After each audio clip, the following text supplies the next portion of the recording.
Hey, hey, hey. Welcome to another fun episode of Feedback and Friends.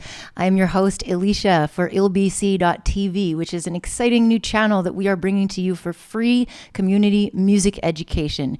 So I've got some really cool friends here tonight, and I will introduce them in a second. But real quick, since I know that some of you are just tuning in for the first time and maybe go, hey, what is ILBC? What are these strange letters? What's going on here? I just want to hear my tune. Well, I'll just tell you and then we will get going. So, what is ILBC? So, ILBC is the brainchild of myself and Matt Black from Cold Cut, co-founder of Ninja Tune.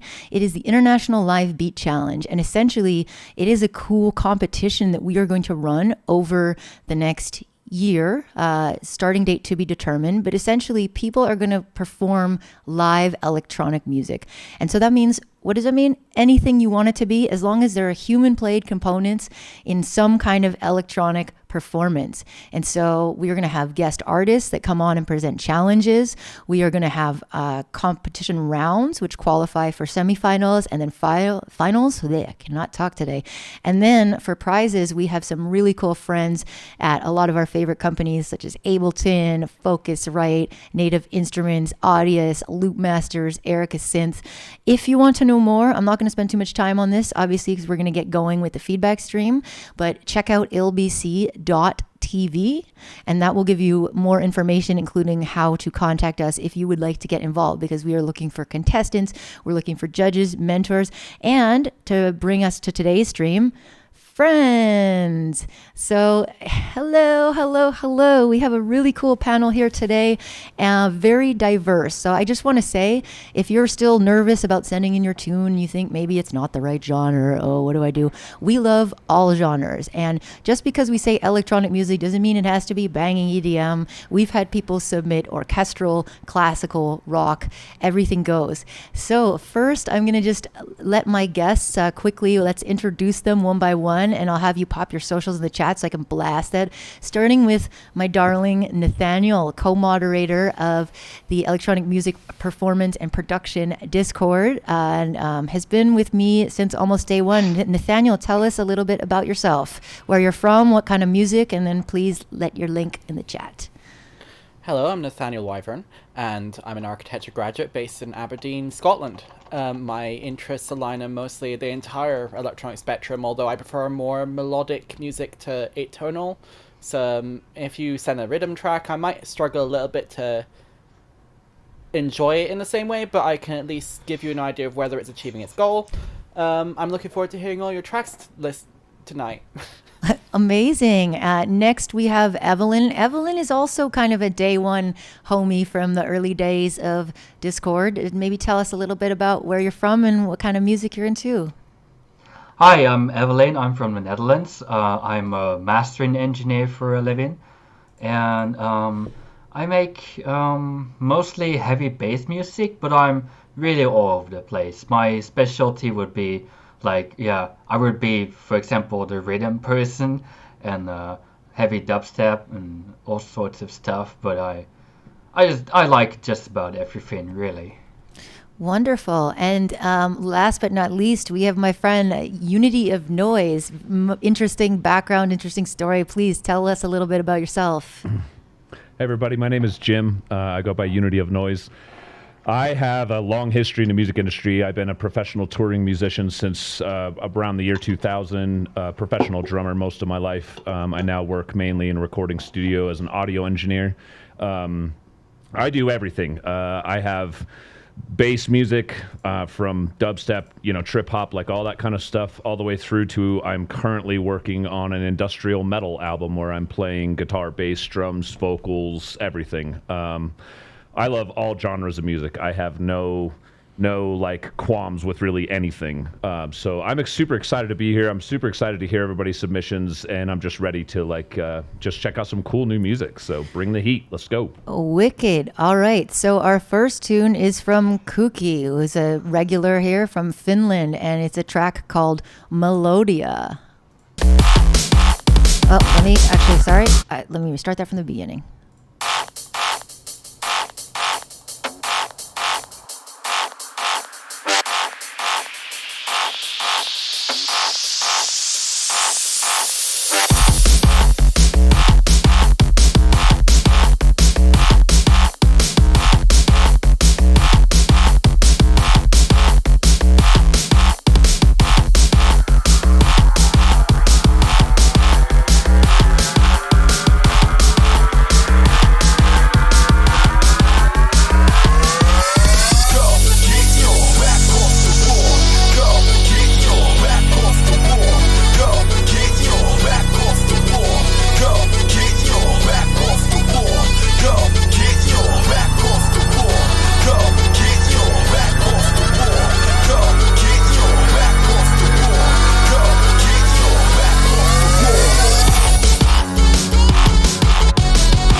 All right, that was Koki Melodia, a nice little hidden exclusive track. I'm gonna let Jim go first, new on the feedback team. What'd you think of that there?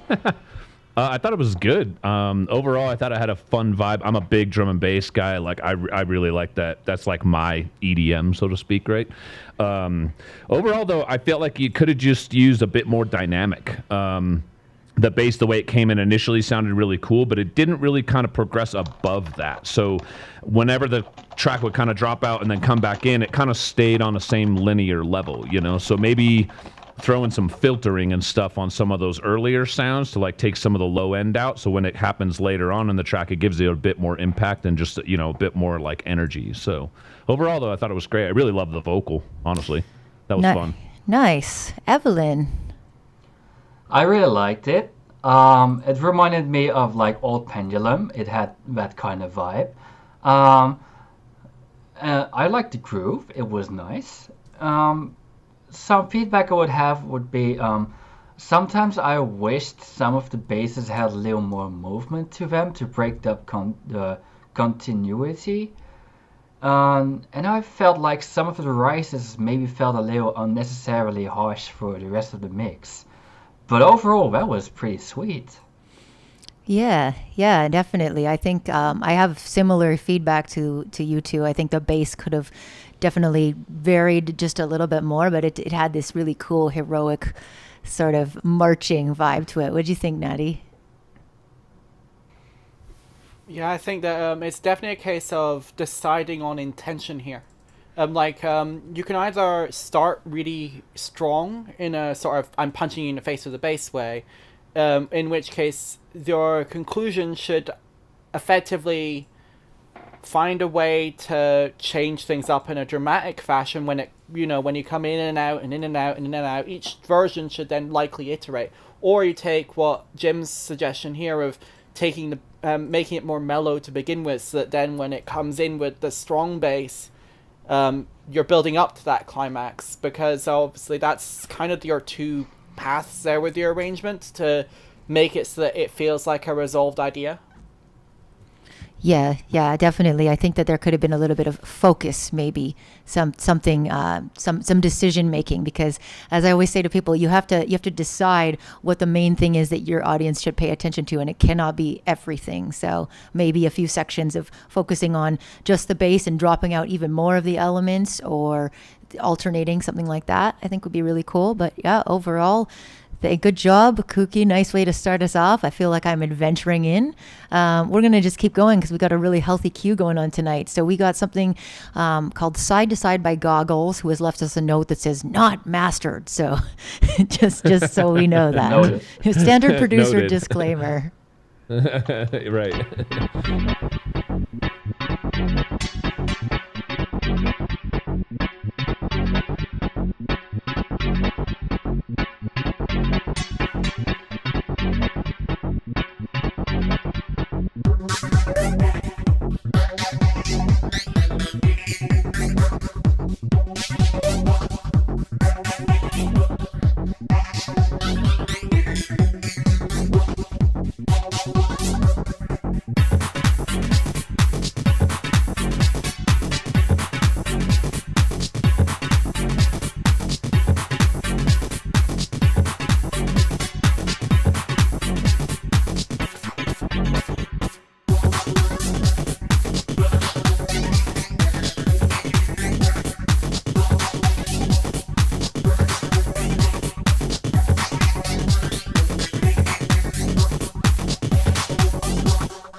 All right. So that was Side to Side by Goggles. First up, I just want to say I listening to it without my sub pack, which I like to go back and forth. So for anyone who doesn't know, sub pack is like a personal bass bin on your back. And so I put it on because I'm not in a proper studio. I'm here in Valencia, Spain, where I'm sort of half between here and my studio in Colorado. And so when I was listening to this on my computer, I didn't really hear sub. And then I put my sub pack on and then I heard it and felt it. But what that means is that you may need to do a little something, in my mind, a little trick on like upper mid sort of bass to get that feeling of the sub, even when you're on speakers that do not have it. Because think about how many people listen to stuff on phones or things like that. So you still need that hint. And one way to do it is by adding sort of some distortion on the upper mids. And maybe, I know my other producers on this panel probably have tips for that, so I won't go too into detail, but I will say that it had a lot more impact when I did put my sub pack on and get that sub. Without it, it was a little bit repetitive because I wasn't necessarily feeling that sub that would have pushed me along and got me like as into it. But I think it's a great idea. Any thoughts, panel? Maybe Evelyn, I'll let you go. You look like you're thinking. Yeah, so this stuff is actually straight up my alley. I used to listen to a lot of industrial stuff like this. Has reminded me very much of the old EBM days. Some things that I were missing in this was I really would have liked some sort of actual hook to pull me in, because I felt like it was a collection of ideas, but there could be a little bit more connecting between the ideas. I also felt like the transitions between sections were maybe a little unpolished. And yeah, I noticed that was unmastered, but definitely add some more punch to that mix, because it would pull the listener much more in if you had like that oomph. Jim, what do you think? I actually agree with Evelyn quite a bit. I was actually having fun with the track, so I had the low end in the headphones here, but I was having fun with it because in my head I was like thinking about just performing live and just like shifting up the sounds and like, just kind of having fun jamming with that. But I did agree with him, whereas I felt like it could use a little bit of like dynamic, really is the only way to put it. Like maybe just pull the house beat out for 4 or 5 bars, whatever, and bring it back in. Like it just got a little bit repetitive. But my only other note was exactly what you were saying on the low end, was just having a little bit more of upper mid distortion. So on even speakers like these crappy ones in my head, they're not you're hearing it. I'm getting a major echo in my headphones for some reason. Yeah, I'm hearing the echo too. Oh, I'm hearing myself.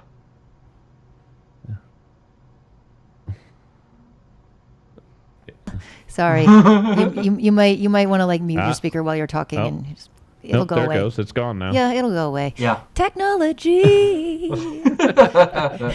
But yes, as far as low mids or low end is concerned, a little more upper mid distortion would be good, and it doesn't have to be over the top. The best way to do this, and I do this a lot. Put the upper mid distortion on there. Do a quick bounce of the track and listen to it on your phone. Just immediately listen to it on your phone, and I guarantee you'll be like, oh, okay, now I can hear it. Yeah, now I can hear that kick a little bit better, and it's great, simple. Amazing. Natty, got anything to add? I feel kind of cheated by the song a little bit, not gonna lie. Because, it's a fairly cool sounding techno track, but it's called Side to Side, and yet there's not a huge amount of stereo movement in the track. It's just sort of all really mono, one channel kind of deal. And I feel like that's a missed opportunity, because you've got all these neat percussive sounds and fluty sort of sounds and stuff. And I feel like in an actual space, they wouldn't necessarily be confined to one side or the other. You'd want them to bat around a bit to start filling out the space. There's also a case of during the early section before the switch up, where you got the sort of steel drum-esque sort of sounds, where there wasn't much high end going on, but it's almost like your melody was calling for it. Like you'd have a like back and forth sort of thing with the octaves with your melodies, like one octave and then up an octave and then back down and up bit, just sort of to keep people guessing and keep going, and that would probably make the transitions easier to manufacture, because you'd have more dynamics to sort of justify those extensive switch ups. Very, very, very deep feedback. I love it. So hopefully, Goggles, that was helpful. Yeah, like thank you. Big ups. Shouts out to everyone in the chat, especially all the new people and the regulars as well. We got Frisky, we got Agent Double SC, we got so many people. Mona, Zavi. We're gonna listen to this next one, which is going to be by, let's see, Caleb Daggers. Mid-tempo, February 11th.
Wow. Wow, I have to give that credit. That definitely got me a few times, like as they said on stream. How long was that? How long was that? That was 5 minutes, and I was gonna actually say something. Somebody like shouted us out and said, "Oh, we're so glad that you listened to the whole song, not just the hook."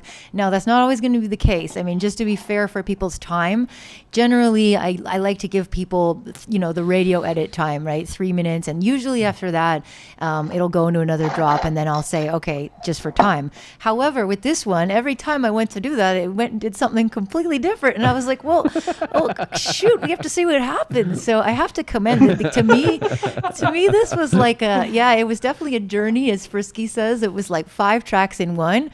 For me, it was really great and super creative. At the beginning, there was something that seemed a little flat, and even though it was really, really side chained and pushy and pumpy, and it had that what is it called? I don't even know genres anymore. Bass house. It had that like joyridey kind of pushy thing, but it wasn't pushing. It wasn't pushing in and out to me the way I wanted. It still felt a little flat, and so I'm not always sure how to solve that without like looking at the file. But sometimes it can be like over compressing individual elements and then putting them all together, and then kind of lacking dynamic in the end of that. For me, like the dynamic came back near the end when it became that like halftime big chord thing, and then I was really like feeling the pulse in and out. But I feel like the rest of it has to match, so I'm going to keep my feedback that, because otherwise I could go on for 5 minutes about every section. But well done with all the new sounds and cohesiveness of the journey. Nathaniel, maybe you go first this time. I mean, I agree. The intro wasn't as interesting to me because it just sort of felt really dull. I mean, you could play about a lot with sound design there, I think, more than arrangement. It's stuff like soft clipping and making it so that's not no constant variables, obviously. You can have things in and out and continue the sidechainy pump, but with other components, so the distortion, reverbs, delays, you can automate them in so they follow the same pattern as or some of them allow you to sidechain elements to other elements as well in that respect too. I mean, you think about what do you call it, Native Instruments Supercharger, for example. It allows you to automate distortion, or Trash too as well. I think it manages to do it as well, where you can automate your filters in response to another track.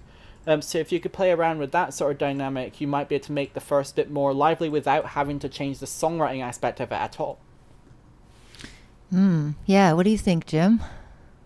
I mean, you definitely got me a few times. Like, I felt that the song was ending, and then a whole nother song came in. And so, in my opinion, I would have actually just made multiple songs out of that. I really would at the end of the day.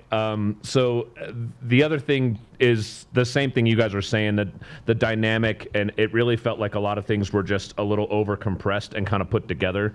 So where I felt like there's some good pumping and like some good stuff happening, it just wasn't like dynamic enough. There wasn't enough movement there, It sounded like there was too much side chain just kind of killing everything that was happening, So, but yeah, overall, I really liked everything up to the point where the first end happened. And then it was like, oh, there's a whole nother song here. and that was cool too. And then there was like, it ended and there was like a whole section of a whole nother song. And I was like, okay, there's like 2 or 3 songs here. You could easily make 2 or 3 songs, so. Yeah, agreed. Evelyn, any thoughts? Yeah, I really liked it, but I do agree with everyone else. The sidechain was maybe a little bit overkill. And in the beginning specifically, I really wish that bass line wouldn't be so start-stop for like each half of 2 bars, something like that happened. I wanted that bass line to be, at least the sub bass at the low end, to be continued in some way to keep up the flow, because it felt a little bit rusty in that regard in the beginning. And I also thought maybe the mix could do with a little bit less dryness, and it felt a little tinny at times. But overall, that was right. I was like completely taken by surprise with the last section. That was so good. Yeah. No, the last I really think maybe make a couple tracks out of it, or make a part 1, 2, and 3, or I think that something that people have forgotten now that we're in this age of the single is like the fun of making weird albums with interludes and journeys and stuff, and you could make that into its own EP, right? And have like Right, the yeah. whole thing could be an EP. Super Yeah, nice. and that's, I think stuff like that is fun too. Like that's the other thing that people always have to take into consideration whenever you're even dealing with a panel of people critiquing your stuff, is that what we are all dealing with is art at the end of the day. And your art is your art, and you're allowed to do your art however you want to do your art. So if you want to put 5 songs and make them all one and make it 14 minutes long, that's all you, go ahead. Like don't be restricted by the 4 of us, so to speak, you know what I mean? Or for anyone for that matter. This is just some feedback. That's all it is. Absolutely. I'm actually working on a project like that myself, where I'm borrowing a bit from the old orchestral movement strategy,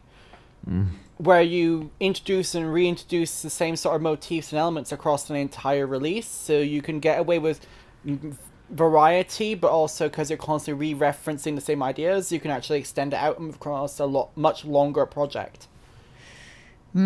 Interesting. Yeah. That's just, definitely don't be limited by any of the functions. I mean, yeah, you do you, and we are just here to say nice, encouraging things to you and get, you take us with a grain of salt, but here we are. And for anyone just tuning in, we are Feedback and Friends, part of ILBC.TV, with Unity of Noise from Denver, Evelyn Seeker from the Netherlands, basically Amsterdam, but not quite, right? And Nathaniel Wyvern from Aberdeen, Scotland, and myself, Alicia, in Valencia, Spain. So we've got a really full queue tonight. Depending on how long people want to stay up, I know some of our guests have to go in a bit, but I will keep going a little bit longer if y'all are sticking around and hanging out. So if you want to get in the queue and you can't, you can always talk to us in the chat and we'll see. But we're going to keep moving on so we can get as many people as possible. We got Garage Stabs by Josh 000 up next. All right. I like Garage Stabs. Sounds good to me.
All right, so this one I'm gonna do a little bit of radio DJ over the ends here. Nice. I always love garage or garage. Depends where you're from. I know in the UK you have to say garage, but over in Canada we say garage because we're, I don't know, sort of slightly French, but not really. Who knows? Anyways, yeah. As some people in the chat said, I think there was a lot of good like familiar sounds in this, but I don't know if they all go together. Like this little sort of hockey stab thing. That very, very classic old rave sound, but I think even if you're not a music theory person, the thing about those sounds is they come like stacked, right, in like fifths or thirds or intervals that don't always work when you transpose them up or down. So I think if you're going to use that stab, you have to use it kind of sparingly. Or, I mean, if you want to get real nerd-ish, you can do something like a polyphonic melodyne where you go and you like tune the individual notes inside of the sample. But that sounds like a lot of work. No, I mean, do whatever you want. But I do think that those stabs for me, they really stick out because the rest of the track has a really smooth, flowing liquid feel to it. And because those stabs are a little out of key sometimes, they startle me out of the hypnosis that I think is trying to be brought into. So, Nathaniel, I don't know if you agree or have any thoughts. I feel like you should listen to one of the samples where it says drop the mid-range but boost the bass kind of thing. It's very static across the whole track where there's not a huge amount of filter usage or fills, and I feel like it'd be worth playing around with that dynamic more, where we have sections where it is just pure bass, and you could easily alter your sound design in really subtle ways with the bass to make up for the rest of everything else being filtered out more or cut more entirely, just to leave it as this booming sort of thick bass sound, and then you reintroduce the melodic elements as you go to sort of then act as that dynamic change. But I mean, I don't know, there's multiple ways you could take a track like this where you're focusing on that sort of hypnotic, rhythmic sort of everyone's drinking and not really paying attention to the music kind of music. Wow. I mean, I just want to give Josh a shout out, interrupt you for a second, just to highlight what he just said, which is I've only been producing for a week. That was my second track. Wow. So that's amazing. Like, that's really, for your second track, amazing. Round of applause for Josh. Good job, buddy. For real. Ooh, amazing. Yeah. I actually, I want to chime in real quick and just say thanks to everyone for throwing out a bunch of like breakbeat and jungle and drum and bass, and like, come on, you guys are playing with my heartstrings here. It's awesome. I freaking love it. Like, I've been a drum and bass guy for so long, and I was always like the black sheep wherever I hung out because everybody wanted house music and dubstep, and that's all great. I love all that stuff too, but like, no one really liked the stuff that I wanted to listen to. So to be here and be like listening to all this stuff makes me happy. Amazing. Wow. I'm so impressed. Evelyn, thoughts? I really agree with what's been said before. Personally, I think it's a really cool track, but rather than a core idea going on at times, I feel like it was more like a collage of sounds. But it was nonetheless a collage of sounds that mostly complemented each other. I just wish the flow were maybe a little less jittery and it would establish a core idea within a section instead of just jumping all over the place, which was fun in its own regard. It really was. But yeah, a core idea, settling on an idea within a section would have been ideal, I think. Mm-hmm.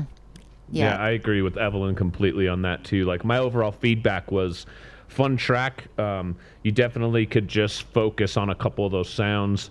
100% agree with Alicia on the stabs. They were great, but they just kind of kept pulling you away from the track because they are a little dissonant. They're not quite in tune with the rest of the song. So where the whole song had a real good cohesive feel and sound to it, those sounds were kind of pulling you away from that. So something to just be mindful of, Josh. Really great job. For 2 weeks, man, I'd like seriously applaud. Like, that, it was a really great job. Oh, yeah, I think we're all really, really impressed here. So, Josh, keep doing it, and please always feel free to come by for feedback.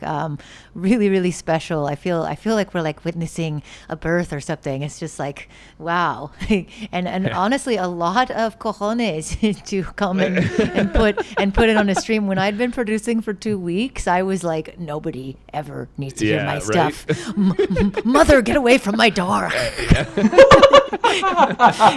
So It's so true. It's so true. Yes, yeah. amazing. All right, we got Dennett up next in a track called Let You Know.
Dennett, are you in the chat? Who are you?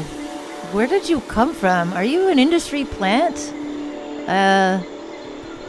Wow. That was like cathartic. I mean, that made my sub pack just rumble in the juiciest way. I really have no comments because that was just very, very well executed. Love the beginning, love the vocals. Yeah, I'm gonna let Evelyn go first because I know this is her forte.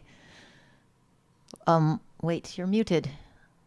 I don't know. Wait, sorry. Go ahead. Now you are. Yeah. Now you're unmuted. Oh, okay. So this is totally up my alley. Yeah, that was chef's kiss. I loved it. I have a couple of small nitpicks. The main one would be that the kick felt maybe a little bit too punchy, just a tiny bit. I think it would blend in with the rest of the low end of the track less if you've drawn out a little bit of that 100 to 200 hertz maybe. It felt like it was maybe a little highlighted there. And actually that's it. I don't have any other critique. That was so good. You saw me finger gunning. That was whew. Woo, woo, woo, woo. Yay, Jim. I mean, I had two comments. One, I 100% agree with Evelyn on the fact that I felt like the kick was just a little too punchy. It actually felt a little more like that 2K realm. There was just a little too much attack on it that was punching through.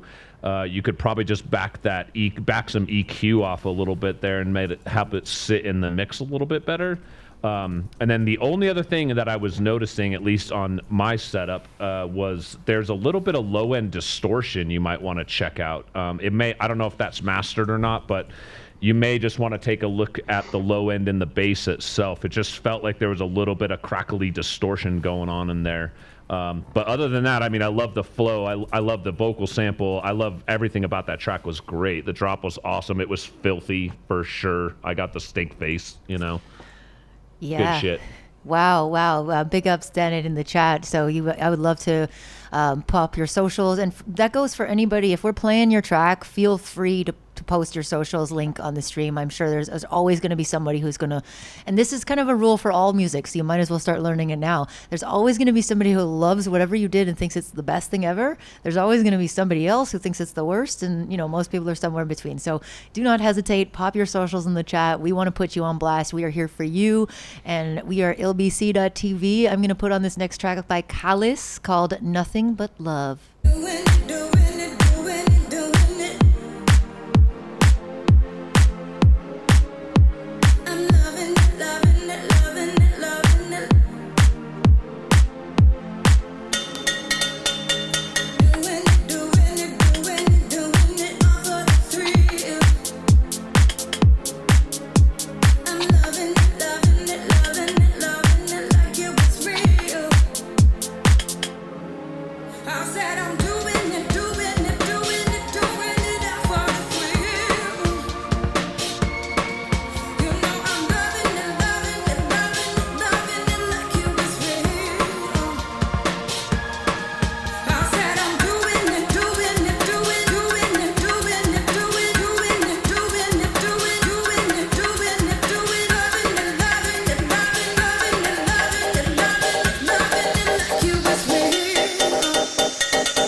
All right. That's Kalis, Nothing But Love.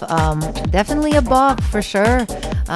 Really liking these chords. Like, they're really smooth and slick, and it kind of goes with this whole lush, For me, this is like 11 p.m. house. I've been a DJ for 20 years, and I think of things by time slots because that's just how I processed electronic music. That's how it worked for me. And so for me, this is like when I would just get to the club and be like having my first drink and being like super like, okay, I'm ready to go. Like, this is that kind of thing that would get me there. For me, the mix is super smooth, and I really appreciate those little old school breaks that you keep cutting in. It gives me that nice like retro, almost like old school hardcore vibe. So I'm really liking it. Who's a big house person? Who's Allie? Nathaniel. Oh, everybody is. All right, Maddie. It's like BBC Radio 1 growing up. Whenever it hit like 2 or 3 a.m., it'd be Marianne Hobbs with her smooth voice, and then she'd be playing these sort of subtle bangers kind of deal. Jim knows who I'm on about. I agree. I think that overall this is a proper solid vibe track. I mean, when I was younger, I didn't really appreciate this sort of music very much because I was a Green Day sort of, or synth poppy sort of person at the time, and but I think that the vocals for this one really work to the point where you get into the groove, and then you want to sing along too, and I think that works really, really well. Mm-hmm. Yeah. Agreed. Yeah. Any other? Evelyn, you're more house than me. You want to go ahead? Yeah, sure.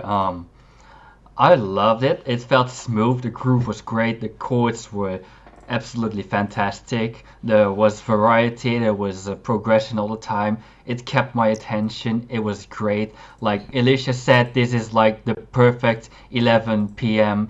House banner to get you in the club mode. I had like 2 little nitpicks and were just mixing related because in composition this stuff is just great. So I thought in the intro and the breakdown the vocals were perhaps a little bit too roomy. It felt like maybe you forgot to high pass the reverb you've put on them, maybe mix down the level of the reverb. And in the breakdown after first drop the chords are maybe a little bit quiet, and it was also on the roomy side. It felt like it had the same reverb as those vocals, and maybe the reverb just needed to be pulled down a little bit. And otherwise, I just absolutely thought it was a top-notch track. Yeah. All right. Jim, any other feedback? I just had a couple of mixing things, but Evelyn covered them, so go, Evelyn. Go, Evelyn. Yeah. So if you're just tuning in right now, we are Feedback and Friends, a segment of ILBC.tv, and we have a variety of amazing producers here from a variety of backgrounds. So people are asking, are there any dubstep heads? Are there any this and that? We are all like everything heads. I mean, I'm not a big fan of like country myself, but other than that, I'm pretty open to anything. And I think everybody here is equally kind of on that page. So please don't be shy. And if we don't get to you tonight, I think we have a couple of spots that I opened up at the bottom of the queue, but we'll also be here on Saturday. But please do stick around. We have such good music. I just want to give shouts out to like everything I've been hearing. There's so much quality going on. There's so many people just every minute of the day sitting making awesome music. It blows my mind. So we are going to go. Too. Yeah, every single week, right? It's crazy. So we got Mr. Lodber. The queue got a little bit muddled, so I'm going to put Mr. Lodber on next. Feeling like a puppet. Feeling like a puppet controlled by some strings. It's killing me 'cause I just can't see what I'm in. And everywhere I go is the wrong place to be. I think I should go home, but I don't know where it is.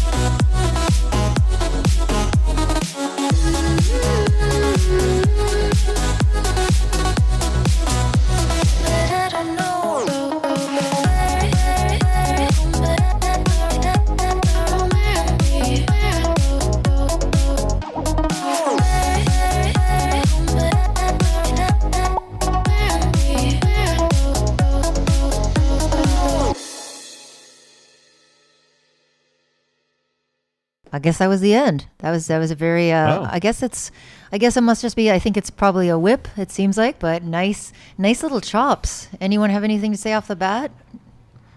Yeah, I thought it was pretty good. It was just give us more, okay? We wanted that to last at least twice as long, because come on, that was just pretty good. It was groovy, it was nice. Two little mixed down comments from me. I felt the kick was maybe a little bit too punchy somewhere, maybe a little bit too bright. and I felt like the chords were maybe a little bit on the tinny side, but otherwise, good stuff. Yep. More. Evelyn nailed it right on top of the right on the head. So that's my More. feedback too. I need to stop taking your feedback from you. I mean, we agree. There's nothing wrong with that. We agree. But I mean, honestly, at the end of the day, though, like simple feedback would be, it's awesome. The track had such a good vibe to it. It was really like cruising along, and I was like feeling it. The vocal was great. The little choppy.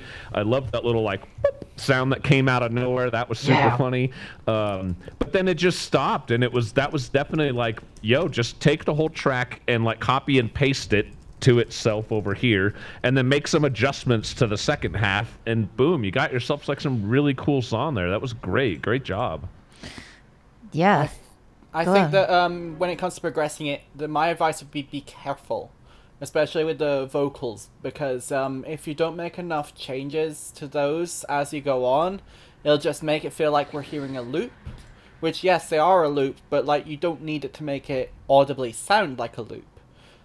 So as you develop it, sort of see if you can figure out ways to modulate and stack them, so that then you're not just in that one lane with them. You can kind of, audio is really flexible as long as you're willing to put in the patience and the time to edit it. Good. So you don't even have to keep to the same melody. You could omit notes. You could add more. Just make sure if you develop this further, play about with those vocals because everything else can kind of stay somewhat similar throughout. It's a bouncy house track. There's sort of only so many ways you can do that before it becomes a completely different genre. But I'd say that's sort of the place to focus on, I think, with your nitty gritty, patience demanding sort of stuff. Amazing. So we're gonna keep moving. We got we got Riser J, and it's called "How You Feelin'" Ground.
Okay. I don't have a ton to say on that because I had a lot of fun with it. I just think that the percussion in the buildup of the intro was really, really heavy. Like on my sub pack, it was like it was very bassy, and that it felt like on that rising breakdown, it shouldn't have been so bassy because it almost took away from the drop, which was actually really good. Evelyn, thoughts? It was good. I vibed to it. It was very nice. Chord progressions were nice. Very nice selection of sounds, I would say. The main thing that bothered me was in the beginning when again, the build-up. When that build-up came in, not only was it extremely bassy, but it didn't exactly lead up to the build-up, you know? It does. When the snare rolls and the kicks came in, it was like you went from 0 to boom, boom, boom, boom, boom, boom, boom. It was, whoa, what is happening? That was not very pleasant to be overtaken by of a sudden. A couple of more mixdown things were the clap was maybe a little bit quiet in the drop. I'm hearing myself echo, so I'm having trouble speaking. Sorry about that. I could hear some low end distortion going on here and there. Definitely check that out. It felt like the lower vocals in the the breakdown and the intro were maybe a bit too heavy in a saturation, and maybe high past the reverbs that were going on in this track, because it felt a little bit crowded, maybe a little bit boomy, and that reverb was definitely muddling up things a little bit. Interesting. Jim, what did you think? I love the track overall too. I agree with Evelyn as usual. There is a lot of great stuff in there. There was a lot of really great sounds. Certain things got a little bit overboard with reverbs and things like that. One trick with those types of things that you can do to keep them from overtaking lead parts or vocal parts, because there was even somebody in the chat that had said the vocal was getting a little overtaken by other stuff, and I agreed with them. Throw a sidechain on your reverb, throw a sidechain on your delays, get them to push out of the way of a vocal or a lead. Don't sidechain them with the kick per se. If you need the vocal to stand out more, put the vocal as the sidechain over top of that reverb and let the vocal stand above the reverb a little bit more. But overall, it was a fun track. The vibe was really fun. I was grooving it. I thought the chords were great. The vocal melody was really great. The chop up vocal was really great. So, overall, it was a great song. Definitely. Nathaniel, any other thoughts? No, I think everyone else covered it. It is just the sort of nips and tucks phase of completion. Just spending that last day to say, yep, everything is in order before you ship it out. Absolutely. Absolutely. Great work, everybody, and bravo. And it doesn't matter how long, there's some people in the chat that are stressing. Just remember our hero of the night, Josh, who submitted a track after producing for only 2 weeks. So don't be scared. This is why we're here, because we are friends. This is why it's Feedback and Friends, because we're your friends. We're not just all friends with each other. I hope we're all friends with each other too. I didn't ask though. Next up we have... And hey, remember too, I put a song in there so you guys could all tear me apart. Why not? Let's do it. You mind if I take a quick toilet break? Please, go for it. Go for it. We're going to listen to Darren Hasterson Project 1, version 16.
All right, so we have a little bit of feedback for Darren. For me, definitely going to be honest, like, I think this is a good vibe. It's not totally my style of music, so I feel a little bit out of my depth. But personally, I like the chord progression sometimes, but sometimes, as is being said in the chat, it feels a little bit random.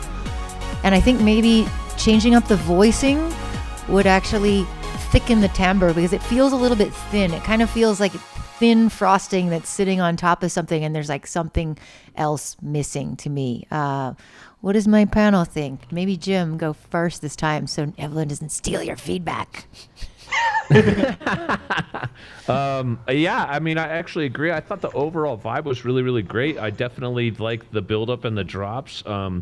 I felt like there could have been a little more dynamic in those parts. Maybe just some simple filtering and things like that can help just thin out some sounds. So when that drop happens, it's just really extra punchy.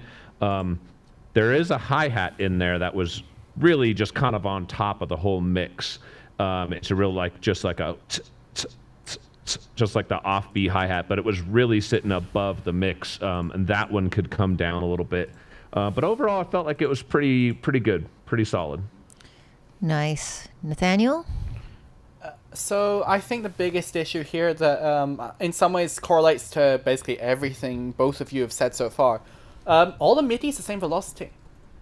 You can tell most with the piano, where it's just one hit. But if you actually listen carefully, this is why I was sitting there going, it's the same with most of the notes and most of the drums, where it's all kind of just hitting at the same sort of volume and intensity. I think that if you can fix that and make everything sound a little bit more human, that would fix a lot of the dynamic issues. And then combined, obviously, with spreading things out a little bit more across the octaves. I mean, you listen to something from 2008 to 2015 by, like, I don't know, Calvin Harris or Tiesto or whatever, and they've got a lot of high end, which this song currently lacks. Like, it's a very, this has the bass. I think that's generally the right volume and sort of intensity. But it's all in the high end for something like this. It's sort of energetic, and it's like super solid, trancey sort of house vibe. But again, the voicing and the intensity of each note. I mean, there's also a few cases where I noticed where it's like you don't need to have it hit the same way every single time, because we've heard it once and now you can iterate on it. So you can have some bits where it goes do do do do do do do do do do, rather than all the time being like 3 or 4 hits stacked after each other. You don't have to stick to that at all to get the same point across in a different way. Good thoughts. Evelyn? Yeah, really good. Yeah, while I enjoyed that, I did wish it was more dynamic, like everyone else said. And I thought maybe give it a little bit more lower mid-range energy, because this feels like one of those tracks that should be in your face and just big, but it doesn't feel like that because of how thin it is at some points. Yes, yeah, exactly. So I think some timbral thickening, some other things you can do is like, I think at this stage, to me, it sounds like you need to work on your sounds themselves, and then maybe play with more layers of effects and processing. Although sound design is so arbitrary, you could really do it in any order you want. But I feel like it could be improved just by working on the sound first before stacking too many effects on top of what you already have. So hopefully that helps. We're going to keep moving. We're going to actually put Frisky into the queue. Frisky has just been, for every stream, just so lovely, giving the best feedback. And they gave me a tune called Midnight Stalker. And they have lyrics. It's pretty... Yeah. The backstory for this song, I'm just going to read it. It was supposed to be finished before last Halloween, but life got in the way. It's a song about a girl who has experienced being stalked by her ex and all the different situations she's in while experiencing this, and it's made to almost seem like he's hunting her. But the lyrics slightly alter in the end to imply that we were tricked by her side of the story all along, and it is actually her stalking him. I love this backstory. Nice. Love your vibe, Frisky. This is Midnight Stalker. He's waiting, he's watching, he's staring you down. You try to pretend that he's never around, but you know, so you know. Surrounding yourself with with the people you love, and maybe he'll keep himself just far enough so he won't make a move. Faster, running faster, this night's an everlaster. The moon remains your clocker. Quiet breathing, quiet, stay still and keep it silent.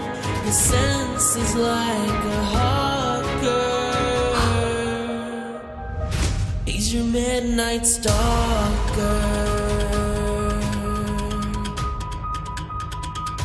He's your midnight stalker. He's your midnight stalker.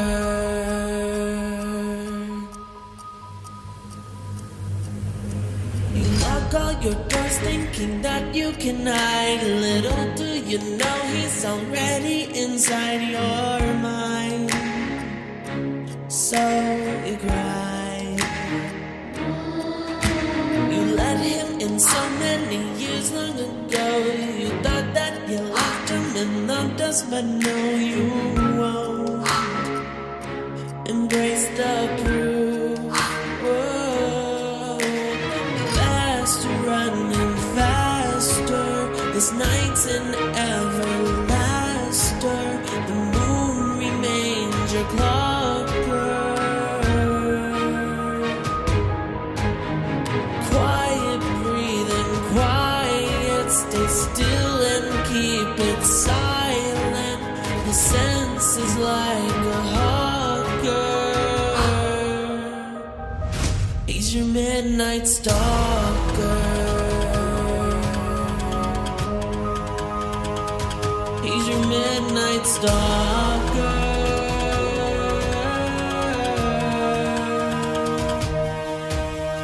Open your eyes, won't fall for your lies. It was you who's in the wrong. It was you all along. Kept him in your heart, but now you're apart. Yet you keep going back to the start. Faster, running faster, the night's an everlaster. The moon remains his clocker. Quiet breathing, quiet, he's still and keeping silent. The end is such a shocker. You're his midnight stalker. You're his midnight stalker.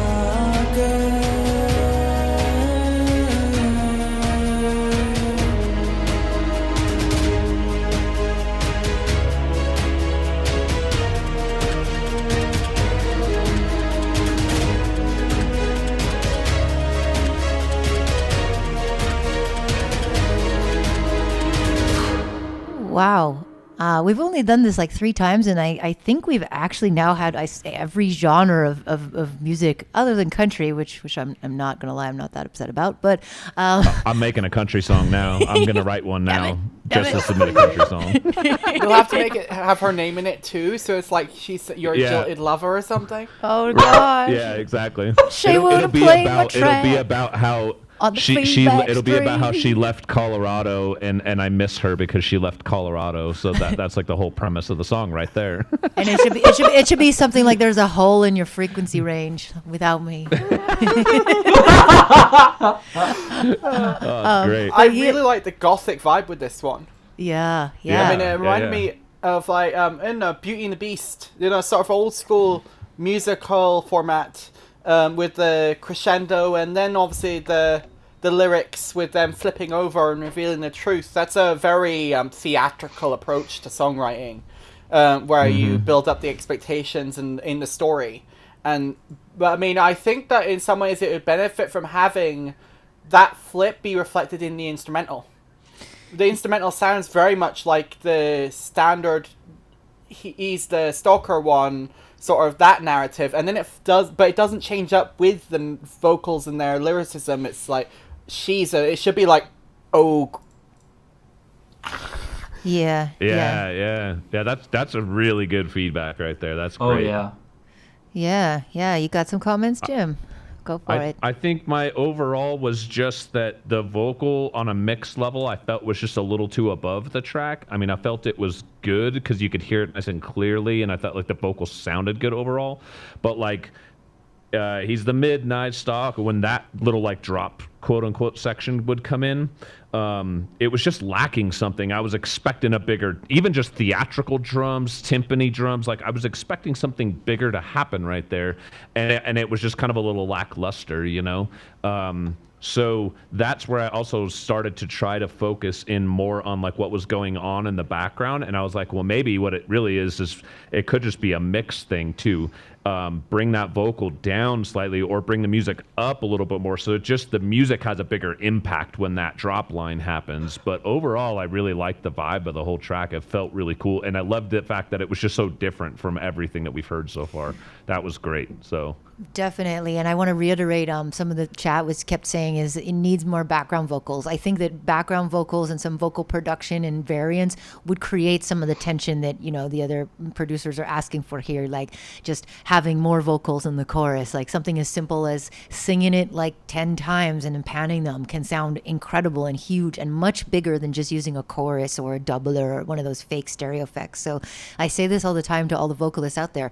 If you can open your mouth and sing, why not do it 10 times? You know, the only reason to really clone it and fake doing it 10 times is because you can't do the vocal or you don't have access to that, you know, session. So I think that just remember, like, to have as much fun with the variants and your vocal layering as you do with the rest of it, because the dynamic of the orchestral, like, shrinking to nothingness and big is great. Evelyn, any thoughts? Yeah, absolutely loved it. This is also straight up my alley. I listen to a lot of music like this, actually. Have you ever heard of Aviators? Because down to every little choice musically made here was exactly as if I was listening to an Aviators song. And I mean that in the best way possible. It was great. But there were a little few nitpicks. I wish the reverb and delay on those vocals were a little bit less loud. And I would recommend putting a low pass on that delay and reverb combo, because at times I thought the brightness of the tail of the vocals was maybe a little bit grating, and the orchestral drums I thought were maybe a little bit dry at times. Like they are properly leveled, like orchestral drums are supposed to be back in the mix. They are not up front to the microphone that's recording them.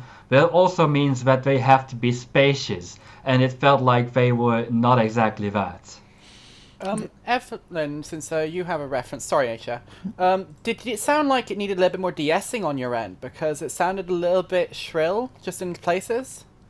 Maybe a little bit more, just a tiny bit, but it was not very disturbing to me, because these headphones have a little bit of a high-end roll-off, and I am quite used to bright music, because you know I listen to bass music a lot. Well, I've got very bright headphones over here, and it didn't really bother me too much. So I think it might be okay. I mean, it could be a personal taste. Sometimes you actually want a little bit more sibilance just for that, like, Billie Eilish up in your ear effect. But it didn't hurt me. So, I mean... Yeah, I didn't notice it either. I just wanted to give you a heads up. I got about 10 minutes before I got to go because I have an appointment I have to get to today. We appreciate you. And, you know, I'm sitting here. I'm going to slog it out because there's so many great people tuning in to stream tonight. But obviously, anytime, you know, you are a great friend. We love you. And we are so happy for whenever you can join us. Please just always feel free. I absolutely love doing this. I'd love to be more a part of it, too. So let's get through another song or two. Wonderful. We love you. All right, cool. We got Endiment up next. The queue is a little scrambled because some people are not putting themselves in the sheet and putting themselves in the right order, but I'm going to kind of go back and forth and hopefully we'll get it right. So we're going to go with Endiment and a track called Tan Cube. I think the artist name is actually Cross Couloir and the username is Endiment. So Cross Couloir, Tan Cube.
right. Super, super nice vibe. Kind of reminded me of like retro days, sunshine, like all that good stuff. And I really did like, there was like a very unexpected chord change at the end of a bar at one point that it was really got me. Like, I think that stuff is great. More of that, because it just kind of made me go, ooh, you know. As the chat was saying, the detuning can sometimes, you have to be careful with it, because if you have too many things sort of detuning at once, sometimes it can make it just clash. So you have to be a little bit calculated with that. But I think it was totally a vibe. I really liked it. And my only other little feedback personally would be, I would have maybe tried lightly side chaining the snare actually to a little bit of the pads, because a lot of people do the kick to the sub, but sometimes when you have really nice floating layers of pads, it can kind of bury the snare just a little bit. And I think that the snare might have poked out a bit if you just gave it a little dip. Just kind of an artistic choice as well, like, but something maybe to try. Yeah, Jim, any thoughts? Actually, I had the same thoughts. I loved the chord progressions overall. I loved the changes. That nice chord change in the end was great. My spirits got lifted right there. I thought it was super great. Mix-wise, I just felt like everything was kind of in its own little space. It could have all been glued together just a little bit better. 100% agree with the snare on side chaining with the what do you call it, with the pads and things like that. Those are little things people don't think about. Like, everyone kicks side chain kick stuff and get the kick out of the way of the bass, blah, blah, blah, blah. But there's a lot of other things that you deal with, especially when you're dealing with guitars. Guitars and pads and keys are going to land right on top of that snare drum. And sometimes you got to side chain it just a touch, just to allow that snare drum to cut through those things, you know? Lastly, I would have loved to just heard a nice, subtle, funky bass line in this track. Like something that just kind of carries the song along while you're sitting there riffing on the guitar and doing your thing. But just something that was just like a nice, funky bass track that I could just like lock into and just like groove to and enjoy. So overall, good song though. Nice. Evelyn. Totally agreed with Unity. Love the chord progressions, especially the one at the end. Just lifted my spirits. The main thing that bothered me with this is it felt like a lot of the sounds were actually quite resonant in the low end, in the lower mids. I would just suggest trying to cut a little bit from that, because it felt like it was just a little bit muddled. And like someone said in the Discord chat, the drums are maybe a little bit dry. And yeah, that funky bass line, I would love to have a more funky bass line just going along with everything, so you can just vibe. This is totally a riding on the highway, one arm out the window, going high speed, but you're all chill inside kind of track. I love it. Nice. Natty. I mean, like Evelyn, the resonance stuck out to me too, especially on the guitar. I mean, it got to the point where I was sort of sitting there, like hyper focusing on the tails of the guitar bleeding into each other, and sort of they were amplifying the resonances amongst themselves to the point where it was actually making the bass muddier. I also I know this is really common, especially in sort of beat focused tracks, but I would love to find some sort of resolution with the outro, because right now it just sort of fades out and that's it. And it'd be really cool to see some sort of ending that actually feels like a definitive end, rather than just, okay, this is over now. Yeah, totally. I'm going to move real quick. If you have time to do one more, there was a request for you, Jim, is that please don't let the drum and bass guy leave before my track gets played. So maybe if you could just stay for this last one. Yeah, no, I got time for one more. That's cool. Yeah, Perfect. No All right. Well, Let's go. James Slack, you're going to get your wish. We're going to listen to this track called The Surface. What genre is it going to be?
right. Good. Nice. All right, I'll let you give feedback, Jim, since you're the star of this review.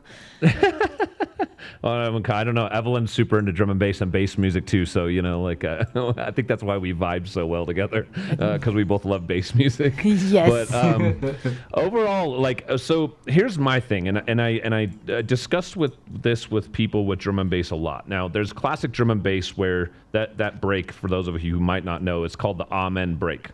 That guy actually did claim that break and ended up making $35,000 off of it after 60 years or something. I don't know. It's kind of crazy. But anyway, when you're dealing with drum and bass, that break itself can get monotonous, and you're talking to a drummer. I'm a guy that plays drums all day, every day. So if there's a time where after a while I'm getting bored with your song, it's usually because of the Amen break isn't doing anything. It's just constantly repeating. And this is a thing that I think like a lot of people overlook with drum and bass. You'll focus on the bass sounds, you'll focus on the pads and arps and things like that you're bringing in and out, but you'll just keep that one drum beat constantly going and you'll never really fuck with it too much.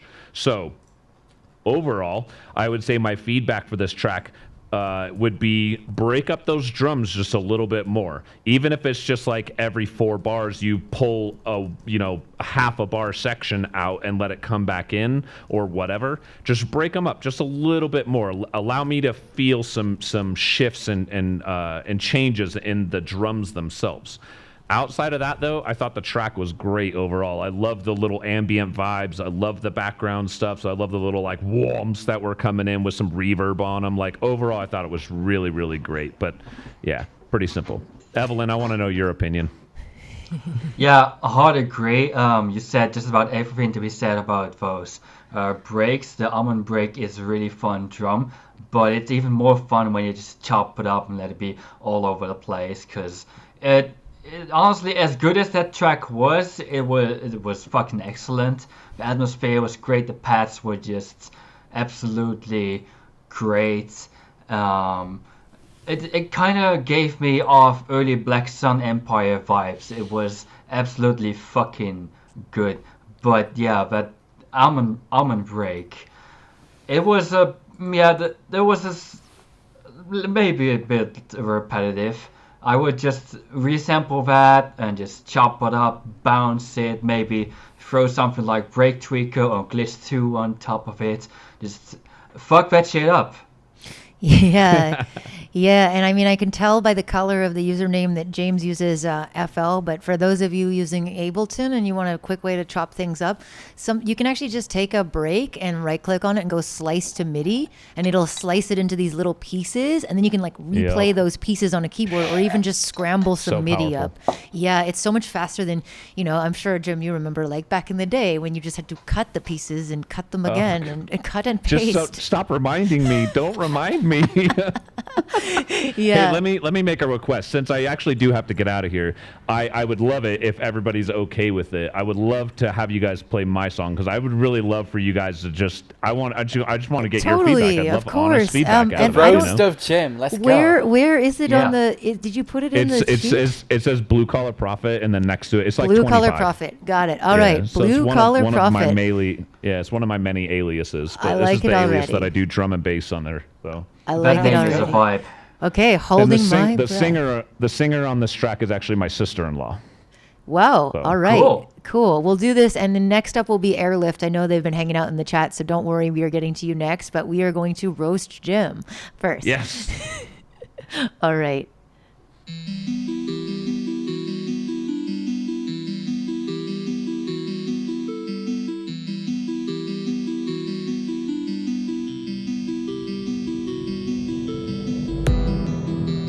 Dances around me. I'm holding my breath. Promises me everything. Hands on my chest. I don't know what's happening. I can't feel myself.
Well done. Wow. What a wall of like epic anthemness.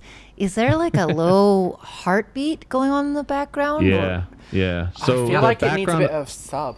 Like, it's The not heartbeat? like the heartbeat is just like there, but like I feel like because some, not all the time, but maybe especially in that post-chorus first bit, I feel like I really need to feel it hit me, like ba-boom, ba-boom, ba-boom. Because it's sort of like I can tell it's a heartbeat, but I really want it to feel like is that actually my heartbeat?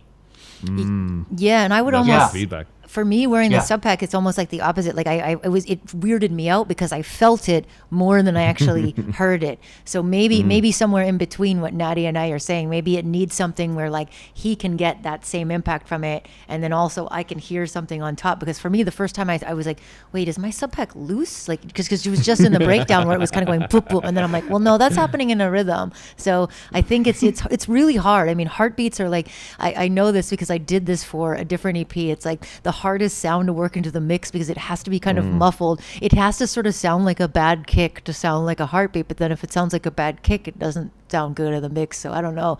Is there even an answer to this quandary? Evelyn, what do you think?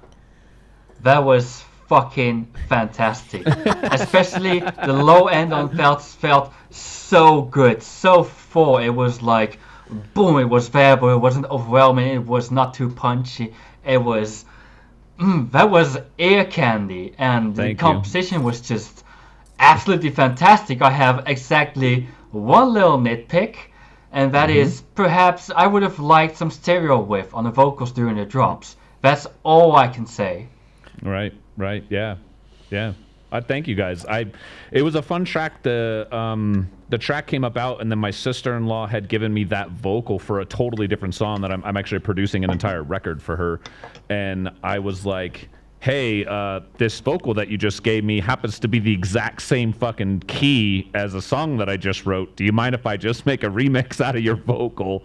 And so I actually had written the two things like they were separately written, and I just smashed them together. So That you is know. synergy, and one thing that has not been said yet, but the vocal quality that was amazing, and I think it's just so refreshing as well because I think especially in electronic music for the last like I don't know 10 years there has been this like the indie girl singer voice, which is like the one and only acceptable voice for EDM, and it's just like everything like this very Right. like, and it's very like it's and I love Billie Eilish. I love like the people that this sort of like are at the center of this kind of style, but I hate that just like anything that gets copied too much, there's like just 1,000 sound-alike clones and it's not very special. And with this voice, it's like the opposite. There's so much character and so much, someone Barrett was saying like the controlling of the distortion of, it's funny because it's not distortion, it's like vocal, like there's so many different words in vocal land for it that I don't Right. even know, but it's like that self EQing and compression like by a good mic technique, I think is really profound and good emotion. So the other thing I want everybody to know, especially everyone in this chat, all of you guys producing at home, my sister-in-law has no recording experience, none. Wow. She's not some professional trained engineer. She does. I went to Phoenix and I helped her set up a little bedroom setup, and I showed her where to place the microphone, and basically was like, this is how you use GarageBand. And that's what she recorded that vocal in. So I just want people to know that because it just proves that you don't have to be like this epic professional, like perfect person who's been doing it for 20 years to get a good sound. You really don't. There's some simple techniques that can get you there. So Yeah, totally. That's really, really amazing. Yeah, she sounds like a pro. So thank you for that. And thank you for all the amazing, amazing feedback that you've given. We really appreciate. Natty has some comments. Natty has some comments. For some reason, Natty is not coming back on the screen. He came out and he's still... Can you talk, Natty? Can we hear you? No. Weird. there's a little like refresh button you can hit on your video camera. I noticed earlier. Yeah. It made my camera go from maybe- skinny to wide again. Maybe let me just... It's gone. Here? Let's There we see if it go. comes back. I just There he is. hit the refresh. There we go. Hello. That's all good. We Thank got you. ya. Thank you so much, Jim. And we really... Let please me hear come what back. Natty has to say real quick. Okay. My last thought was just that I wanted to hear some of those trancey elements, like to have a section where it just emphasized them by themselves a little bit more. Right. Because I thought they were really cool, but it's just like you're so focused on expressing the vocals and the bass and everything else that it's just, I'd like to have just like a 4 or 8 bar phrase where they get a moment of shine. Yeah, I think that'd be really cool. Awesome. Yeah, totally. Thank you. Yeah. And I appreciate it. I love you all. Thank you so much. I really wanted to like get some other pro feedback on a song. You know, that one is released. It's been out for a little while now, but I have an entire album I'm doing with her and quite a few more drum and bass songs that I have in the pipeline right now. So any feedback is good feedback. Well, tell your sister she has a wonderful voice. Yes. Absolutely. Really amazing voice. All right. Thank you so much. We're going to move on. I know we have such a massive queue tonight, and I really am so stoked that you are all tuning in. I'll try to get to everything we can. Thank you so much again to Unity of Noise. Check them out and check out the Blue Collar Prophet project as well. We are going to listen to Airlift, who have been patiently waiting here. I believe it's a duo based on their name, and there's a track called Beautiful Doubt.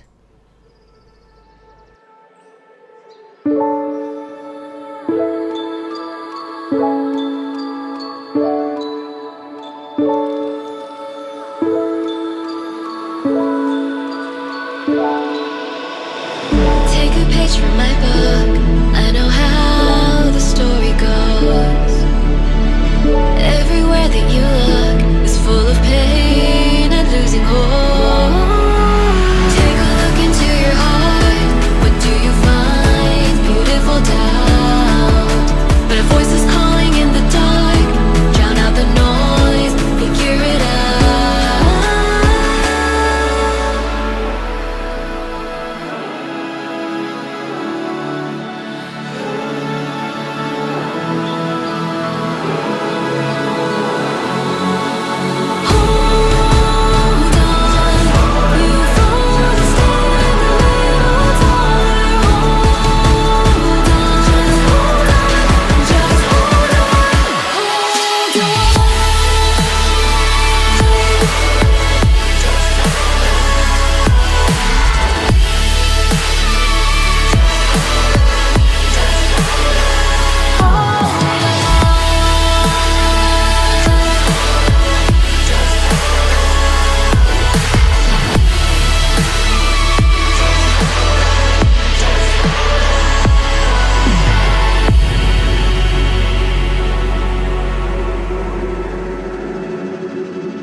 Everyone shoots you down, you lose it all, you lose yourself. Now you run in the dark, but if you fall, there's always help. Can't measure all my life, it's like counting all the stars. But eyes alone are not enough, you know deep down there's something more. Hold on, you fall to stand a little taller. Hold on, and faith becomes a little stronger. Hold on, you fall to stand a little taller. Hold on, you're not done, so hold on, hold on.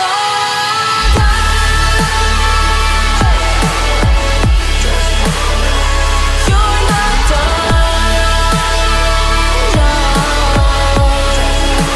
hold on. Just hold on.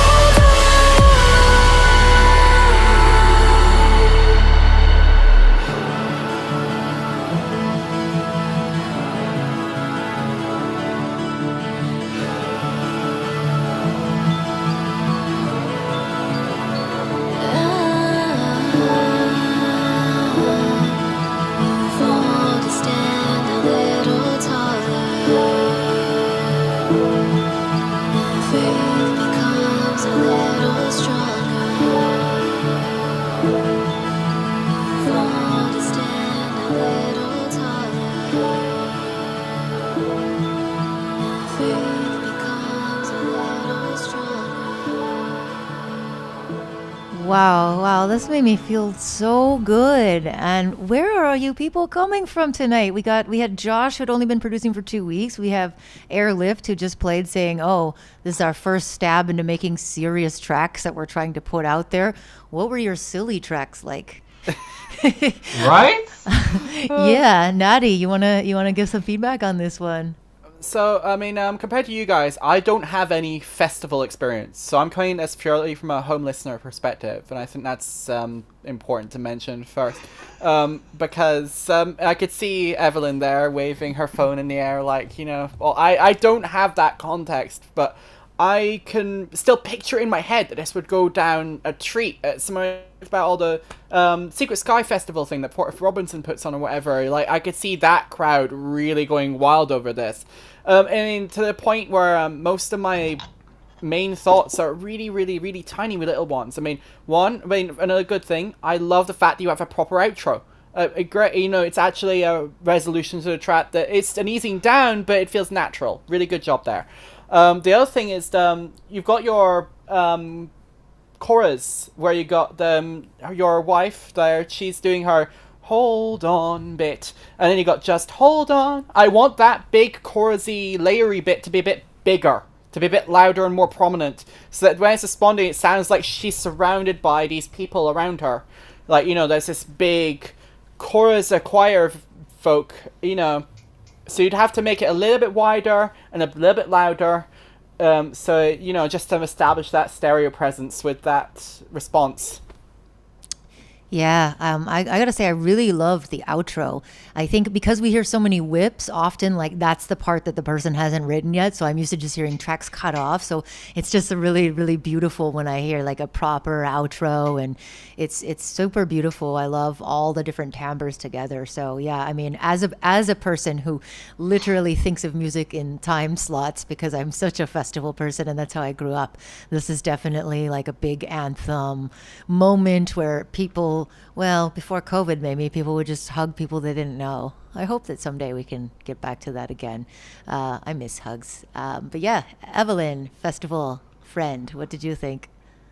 Absolutely fantastic. Yeah, like someone in chat said, big Millennium vibes. Sorry if you don't like that comparison, but that was what it was to me.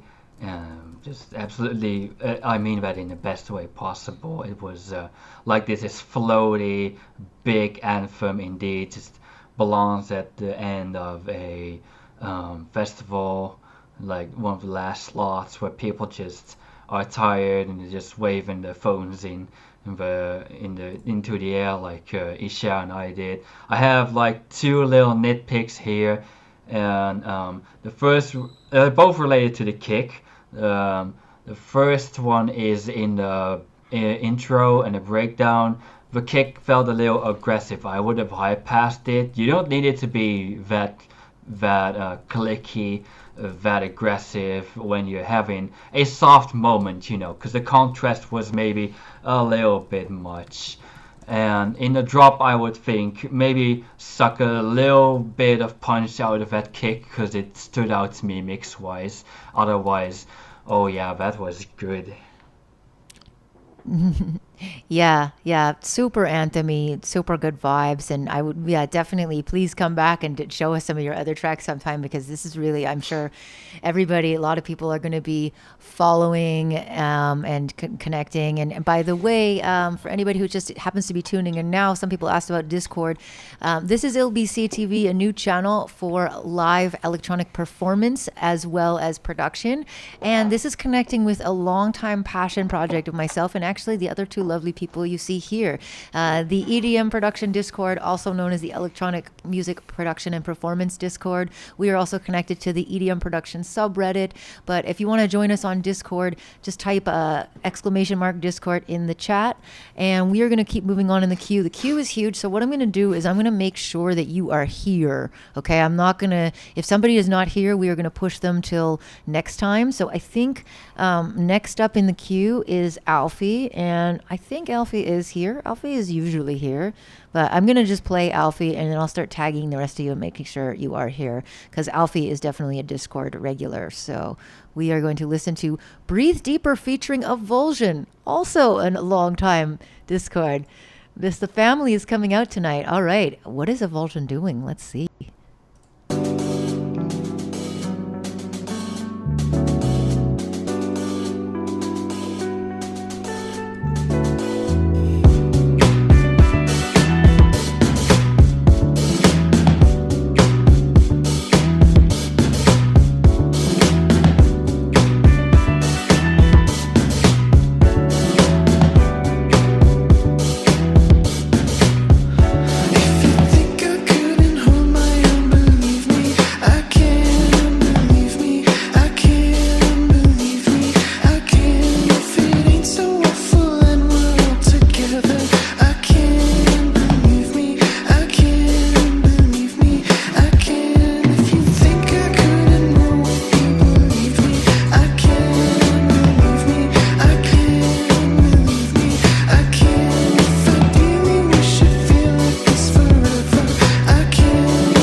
Okay, so great job. I'm going to let Natty talk first. Just in the interest of time, I'm going to give everybody as much time as I can, but obviously we want to get through all the amazing people who've been waiting. So Natty, you had something to say. So some quick context for this one, because Alfie's actually shared an earlier version of this one with me, I believe. It's a cover of a Tame Impala song, and Avulsion, aka Andrew, is actually the one on the microphone here. So he's the one singing. Ah. Yeah. Wow. So I'll let you guys handle the more feedbacky parts of this one, I think, but I thought that was important context to note here.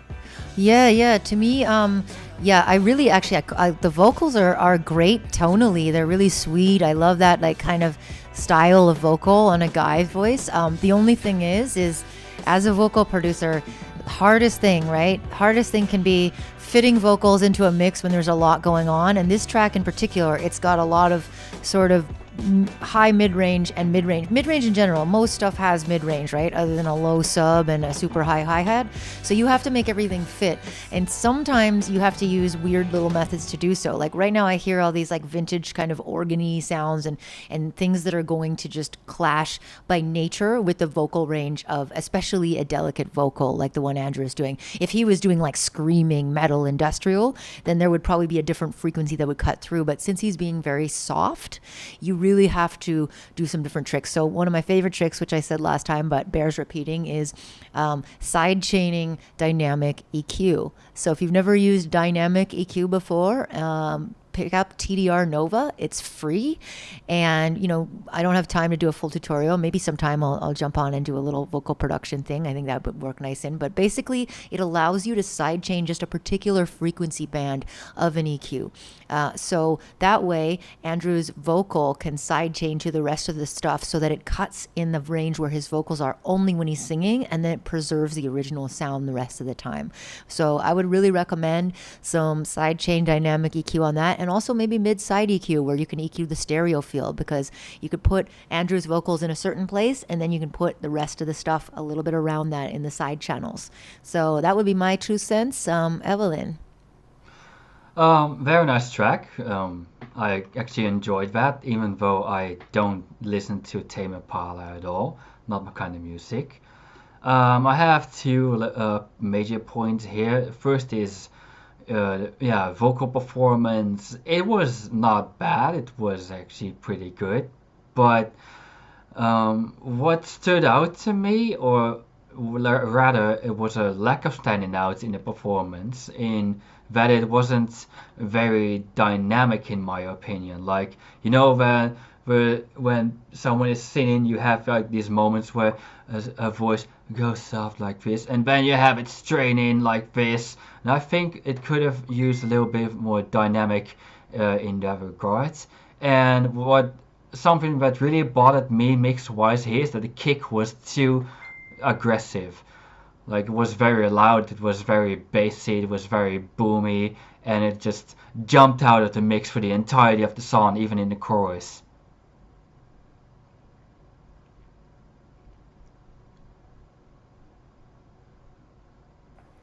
No, I think that covers it well enough.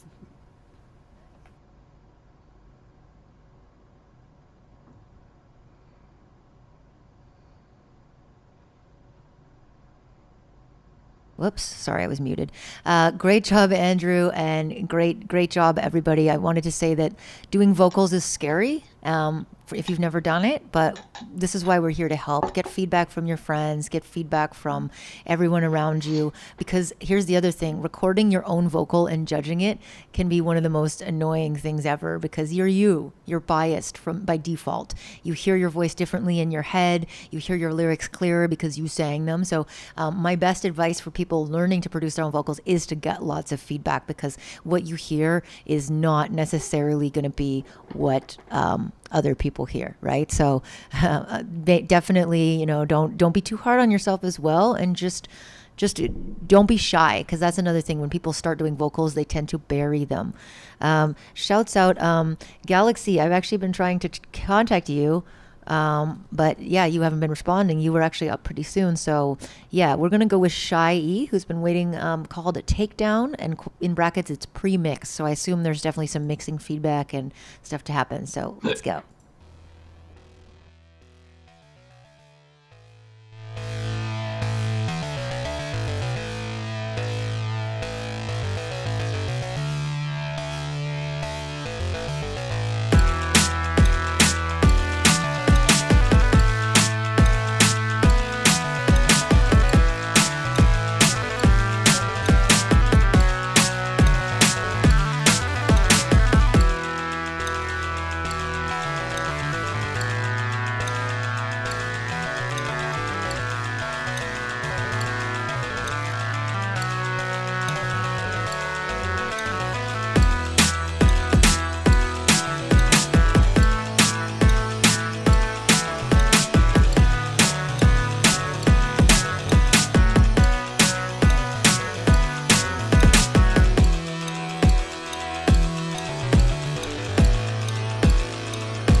All right, so a little bit of chip tune for our afternoon. I'm gonna just jump in first off the bat and say, like, I definitely appreciate the like 8-bit sound. I think it's really fun, and I used to play all video games. Your kick, your whole drums, actually, they've got a lot of beef, but maybe too much beef.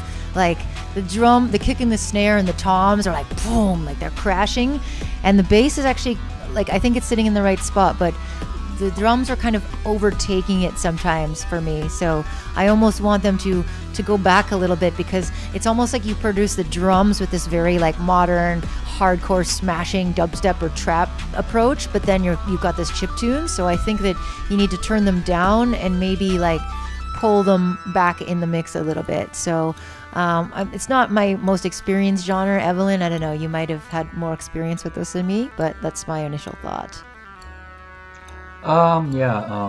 Overall, I have the idea that while this is fun and this is it's a nice listen of its own, I can't help but think this track doesn't know what core idea to settle on.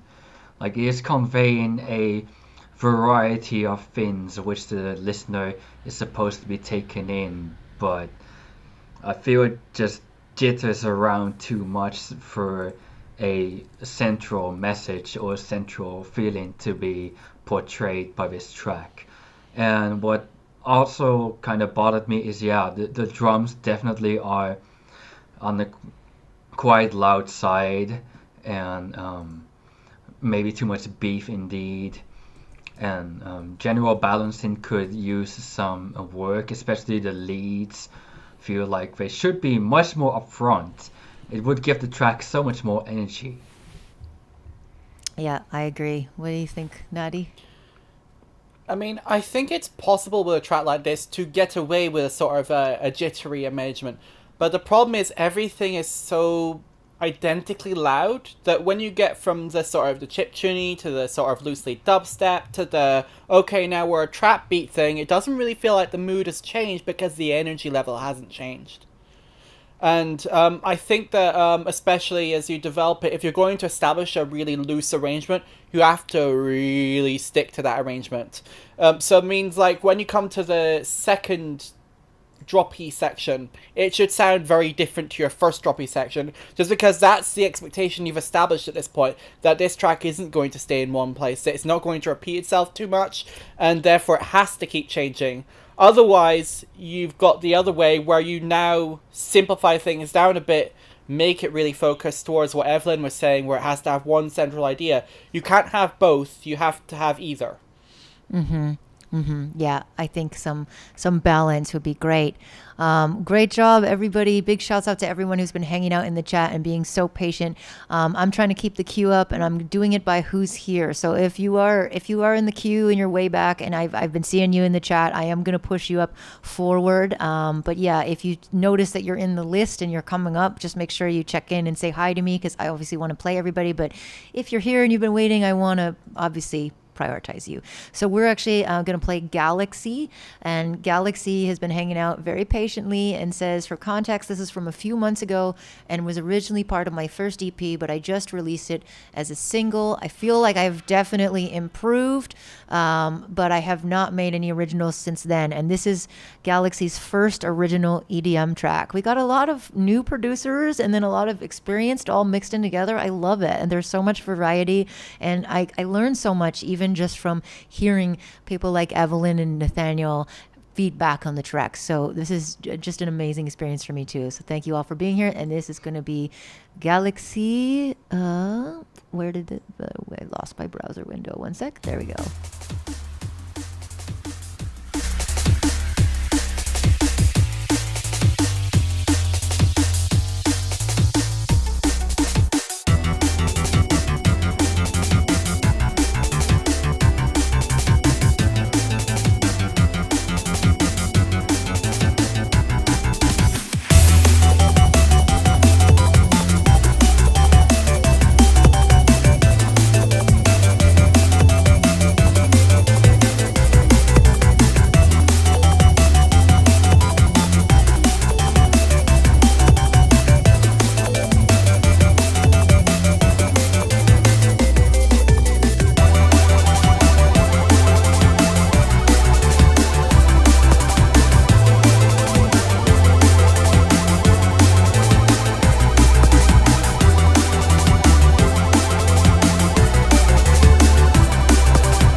That ended real fast, faster than my hand.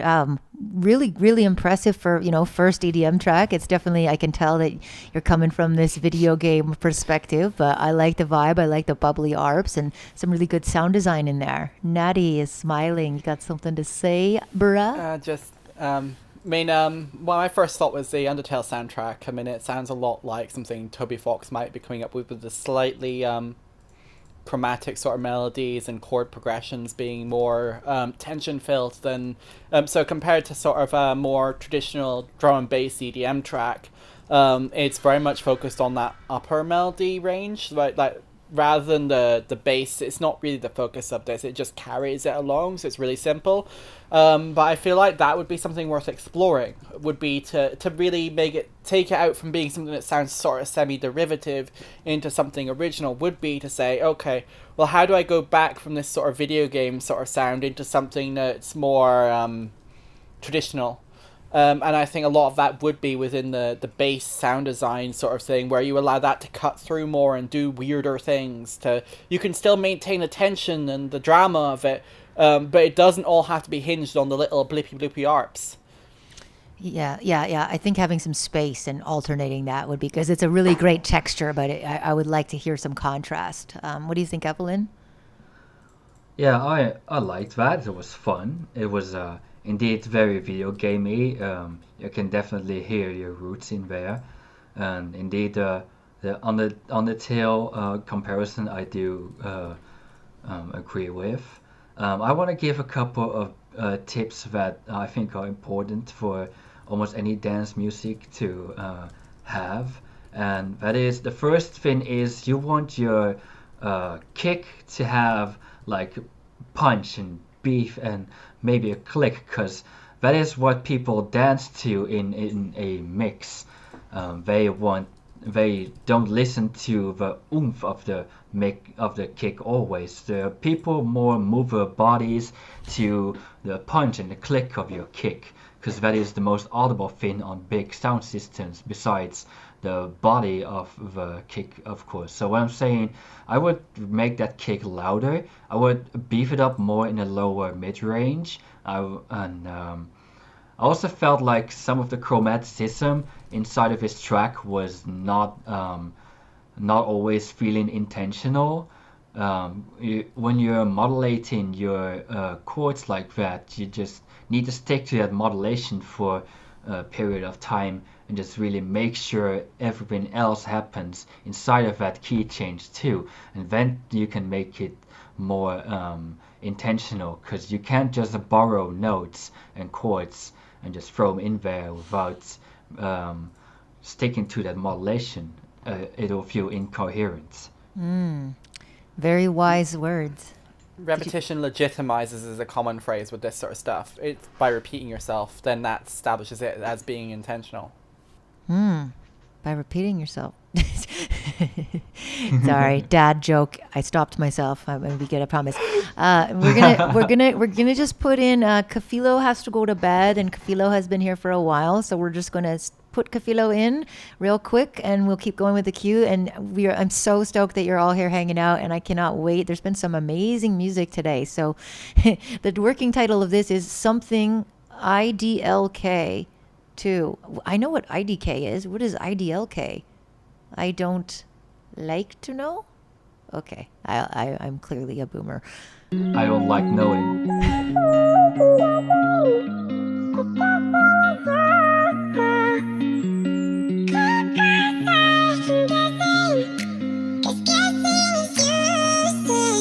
I ain't tripping on yesterday, forgetting all of my mistakes, and now I'm on my own, yeah.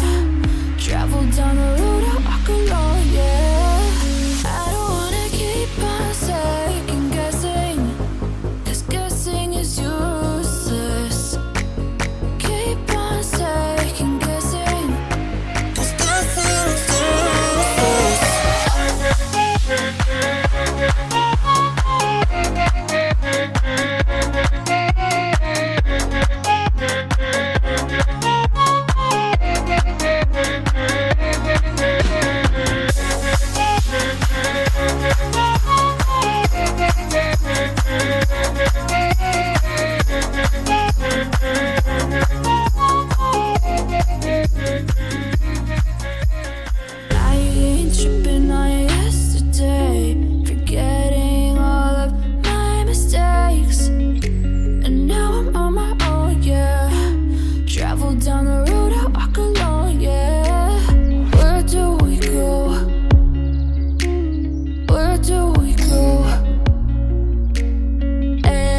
really, really fun, happy, skippy tune.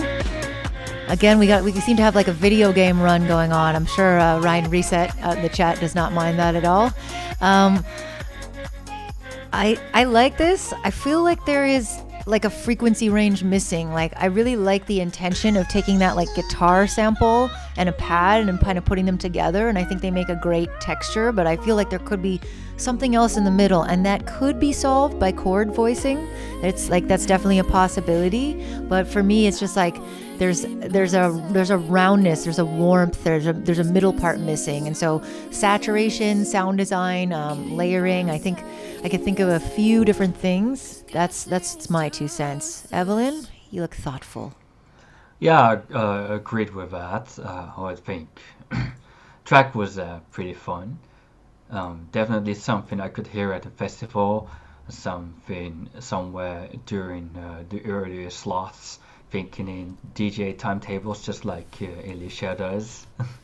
And I have a couple of points with mix indeed as well.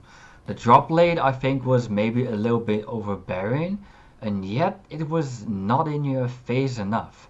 It really felt like frequencies were missing from it, and it was too roomy. I would try to reduce the roomy feeling on that lead in a drop and beef it up some more, or just layer it with something else so it gets that in your face factor, And I also thought the high end of the vocals was actually very grating and piercing at times. I would like that to have stronger de-essing, just to generally just cut some more high end from that, because it was actually quite overbearing and piercing. And yeah, that's about it. Cool. Natty. So, I mean, I think the problem right now is, well, obviously you've got all the depth issues. A lot of it comes from the fact that your lead is with the sort of pan-flutey sound, and the vocals are both very high focus, but the pan-flutey sound, I think with the presence issue there, it's all of the fact that it doesn't really have that upper high end. That they need to kind of trade places almost, where you need to add a little bit more of the highs to your flute, or by stacking a layer on top of it, or just moving it, changing your EQ, how you're processing it slightly, or saturating it or something. You can do all sorts of things to tweak that. And obviously then you need to take your vocals down a notch just to sort of make them sit in that space a little bit more. But again, that would still leave the problem of that middle ground. I mean, I think that if you can find something that fits in that middle ground, you could also then fix my final nitpick, I suppose, which would be that some of your transitions feel very straightforward. And that's keeping it from being something that's feels new. Right now, it sort of sounds like I'm just back in 2015 listening to Kygo. Or, when there was all this wave of everything using that tropical house kind of sound. And it wouldn't take much, just another couple of extra sort of layers to add that depth that you can then automate and tweak into your transitions to give it that spice, I think. Nice. Yeah. All I think solid comments, and great job, Kafino. So we're going to move on next real quick to Zachro, who has also been hanging out in the chat. The artist name up here is MXJIA. I don't know how to, I'm too old for this. You can feel free to tell me how to pronounce your artist name in the chat. But this is called Hyperpop and Loops. Interesting.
I'm gonna go take a quick toilet break. I'll be right back. You are wonderful. We love you. Oh my gosh. First of all, that was insane. I really love those ARPs. Those ARPs are super original, everything. And I mean, full disclosure, I definitely have a bias towards hyperpop. Spotify told me a couple years ago that my favorite genre was like escape room, which is some made up thing that apparently is derivative of hyperpop, and it's probably some Spotify intern alone just brainstorming like, oh, escape room, that sounds great. Anyways, I love this style, so I really like the vibe of this. The blown outness, the distortedness, a lot of people kind of said, oh, it's too blown out. No, wait, hyperpop is supposed to be blown out. So, that brings me back to just a reminder of a disclaimer of sorts. Hey, we're just people. We have opinions. You can listen to them or not, and people are always going to have different opinions. I do appreciate that it's supposed to sound blown out. I did have to turn it down on SoundCloud because it was going way over zero, and in my meters, it was past redlining. So I think, yes, it's supposed to sound blown out, but it's tricky. You have to make it sound blown out, but not actually be blown out, right? Because the thing is if your stuff is that loud and you have to turn it down, that means that when you play it on Spotify and all these other media, they're going to turn it down, and it can actually end up sounding more weak, because really compressed stuff, once you turn it down, actually, it loses that impact. And it was actually Mr. Bill that sort of has cured me of trying to be the loudest sounding mix down, because he showed me one time, I was asking him to check a mix. I was in his studio and he showed me a mix of his, and he said, look, the LUFs on this are way lower, but it sounds way louder than yours because yours is over compressed. So I think there's a balance, there's a delicate balance, and I'll let Evelyn speak more on this as a mastering engineer, but about being blown out and not actually being blown out.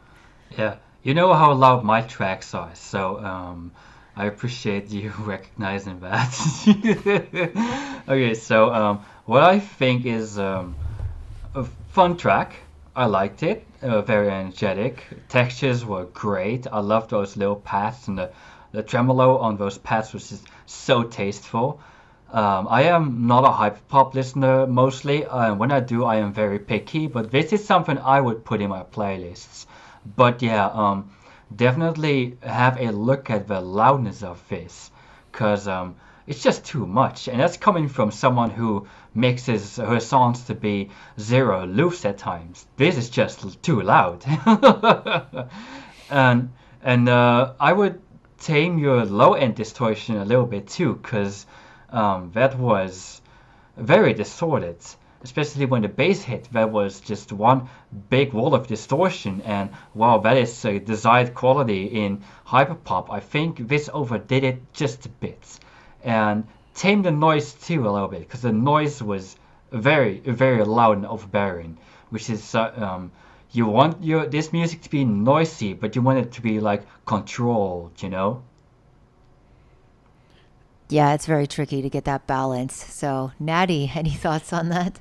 A couple. Well, I mean, going back to your what Spotify likes to call things, I mean, I seem to have a precedent for pretty much most genres at this point. I think if you're going to look for an example of something to reference against, go look up Rusty's album Green Language. Spotify for some reason classes this as Vapor Twitch. It's some guy called James or whatever that sits there labeling pretty much anything they have a hole for. Someone named James. Yeah, I'm pretty sure it was James. But you can actually find some of his playlists or whatever when he's getting his little data set together. It's quite funny. It's I think that if you lean into that sort of characteristics with your ARPs thing, I want to hear more of them, where it's sort of all these fun bouncy ARP sounds. You don't need to have the entire energy be propelled by that blown out kick.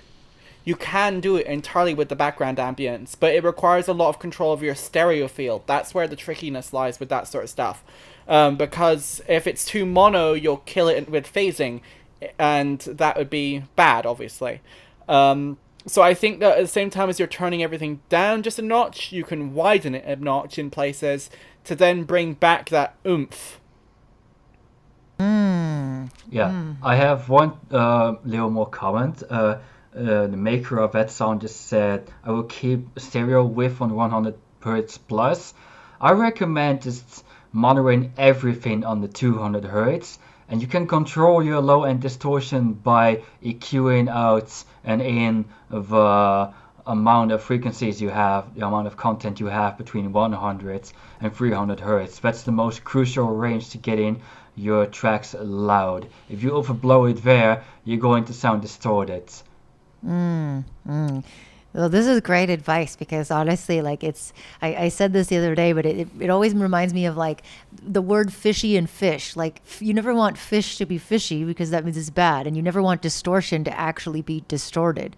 So it's the same thing. It's a tricky thing. And I appreciate the nuance on that. So that's pretty good. All right. Who is up next? It looks like Ryan S. All right, Ryan S. This track's called Onyx. Sorry, I got confused with all these letters. Onyx Leveled.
right. Track called Onyx Level from Ryan S. I'm going to jump in right off the bat and say I think, although this is not my style, like forte, disclaimer, for me, I still think I can appreciate a good track, and I like the sounds you've chosen, but I think that the melodies could use a little bit more variation. And for me, like that would make this track more into a bit like of a club banger, because right now I wanted to hear it do something a little bit more interesting, because the rest of it is really straightforward, and I don't mean that in a bad way. It's a good thing. Like it's clean, it's filling like the genre. It's like a good feeling. It keeps going, it keeps rolling, it has movement, but the melodies are just like, they're a little bit repetitive and simplistic, I think, considering that there isn't a lot of crazy, like, distractive sound design. Like, and what I mean by that is, like, if it was a crazy rhythm dubstep song with, like, 20 different bass sounds, it would be totally fine to have it stay on one note, because you would be just like, oh, I'm listening to, you know, the audio masturbation of the dubstep. But yeah, but because it's clean and it's more about the melody. I mean, I think in this genre, it's like it's rhythmic repetition and then melodic motifs. I think it needs a little bit of a stronger one. What do you think, Natty? Yeah, I mean, it's sort of when you got the do do do do I kind of wanted to go up and down the octaves a bit and start getting fun. So you could have moments where instead of just going with 2 notes up, you could go 4 notes up or 6 notes up or up and then back down again. You know, you could still play within the same general range and concept, but you're just breaking it up a little bit more. The other thing would be to also have it play about your head, so you can have it so that it bats from left to right in response. Because as long as your call is the same, your answer can do pretty much whatever you want it to do. It can get away with that because you've established the rule, and the response doesn't have to be the same answer every time. Yes. It'd be like if you asked how are you doing tonight to somebody in a bar, and you asked it to all the people in the bar, they'd all give different answers to the same question. And it's the same way with your melodies. You don't have to get the same response. Good analogy. I like that. I want to remember that. Yeah. I think melodies is just a key. What do you think, Evelyn? Yeah, I agree with all that. Yeah, definitely a little more variety in the lead, and I can't put it any better than Nathaniel just did. That was just wonderful. Just one little nitpick with the mix was in the build-up there was a hi-hat, which was just painful. I had to turn down my volume because it was hurting my ears a lot. Please tame that a little bit. Yeah, totally. Okay, we're gonna move on to Arkoga, and Arkoga says the track I've submitted here was made in FL Studio Mobile. I worked hard on it. Is the best track I've made in my opinion. So, all right, it's called Never Wanna Leave You.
All right, all right. So really impressive day, and just something I want to point out. We have a lot of like new producers, we have a lot of experienced producers doing new things, and we have people making tracks on mobile versions of DAWs, which is just crazy. And yeah, it makes me feel old too, because I remember doing my first ever live performance, and we had a rack computer, like a desktop, and we had a CRT monitor, like the old ones that are this big, and we had to physically just carry these things in.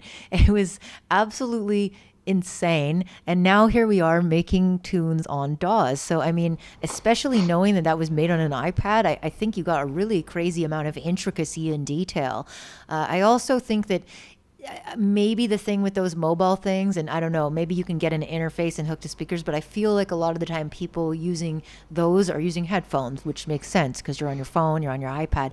I do think it is prudent to try and find speakers at some stage of it to do the mix down on, because that was just a little bit tough on my ears. And I have no idea. The chat is asking how you mix on an iPad.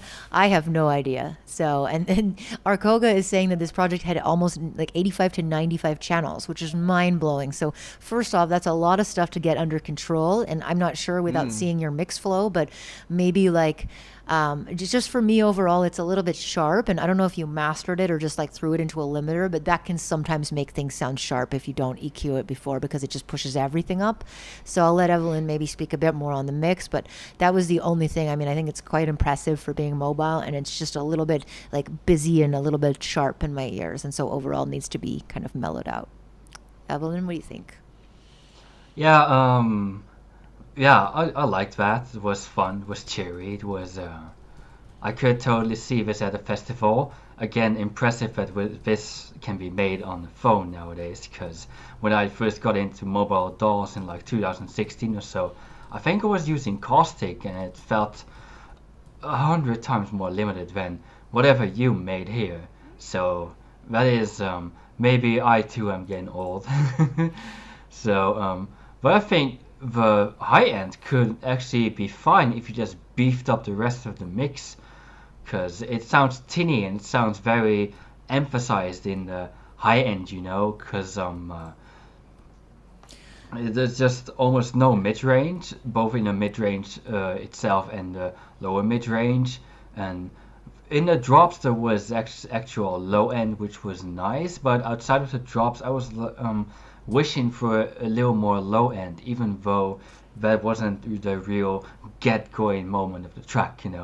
Yeah, and I'm going to cut in here and say Arkoga is saying in the comments like that they low cut most elements twice, and also that they sharp EQ'd a lot of elements. And this is a little bit of a red flag to me, because one of the things that people don't understand, I think, is sometimes like when they're starting, and I'm not sure how long you've been producing, but if you use a really sharp Q, a really sharp slope on your EQ, at times that can create more resonance, and that can create maybe some of that tinniness, is like, because when you most EQs, I don't know how to TLDR this, but most of them work with purposeful phase cancellation and phase shifting in order to create increase or decrease of amplitude. So that means that you're always, when you do sharper things, you're going to create more resonances. Sorry, I haven't really thought through a quick 2-second way to explain this, but sharp EQs can sometimes just create problems that you don't want, and extra phases and resonance. And I think you know what I'm talking about, Evelyn and Natty. This is like something that we learn, where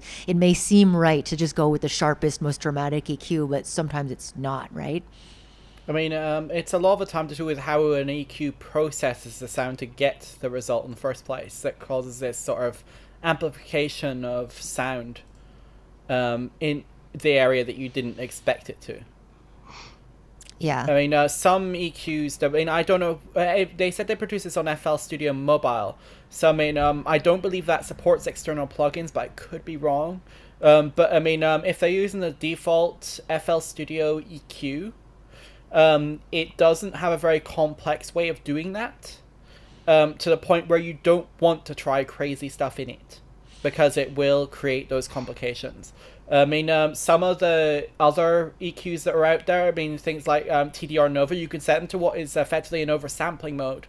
But it's massively heavy on the CPU when you do it, because it's doing extra calculations to make sure it's not creating those variances. Yeah, for sure. Very, very smart. You're so I'm sorry. no, you're so eloquent about it. Thank you. That's perfect. That's why I need I'm friends. I'm not particularly surprised about the being able to do it on mobile. I mean, processing power on mobile devices comes such a long way to the point where you look at the M1 chips on the MacBook, like the new one you want that you're waiting for order. I mean, that's all the same stuff, really, as what Apple's been doing for a while on the chip side, but it's advancing on both aspects. You look at the Android phones, they're getting crazy powerful. I can render, like, 4K video on mine sometimes, depending on what I'm asking it to do. And it's like, why and how? But, you know, the biggest problem, I think, is also shown in this track, is that on touchscreen, it's the dynamic inputs that become the problem, because you can only have so much on display at a time, and you only have so many ways to interact it, usually just your 5 fingers or your 10 fingers or whatever. And DAWs can only be optimized so far for touchscreen with the way that they reflect the traditional mixing deck and all that kind of stuff. When you think about how you are on a desktop platform, you can flick in and out of windows, and it's really, really quick and fluid. You can't do that so much on a touchscreen. And I think that shows especially in the piano, which I believe it sounds like the FL Keys plugin, like the Fruity Piano. It has not a lot of variation and stuff, but it's variation that you can add manually, but I can only assume it's going to take longer on a touchscreen than it would be on a keyboard and mouse setup. Mm-hmm. Yeah, for sure. Yeah, phones these days, as Zavi's saying in the chat, his Huawei camera phone beats cameras in the market. So I think Much more powerful than my Pentium 4 back in the day. Well, yeah, it's insane and wonderful. It is. My phone's got 12 gigabytes of RAM for some reason. Wow, this is amazing. Double the amount my first laptop had. So guess what, Natty? Evelyn is up next in the queue. Okay, so everyone in the Don't chat. drag it down too far. After some great feedback, our very own Evelyn is up. So let's check it out. It's a track called Vessel, and yeah, I'm gonna leave it turned up like, you know, whatever the default SoundCloud is, which is like 90%. Let's see if that works.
Oh my God.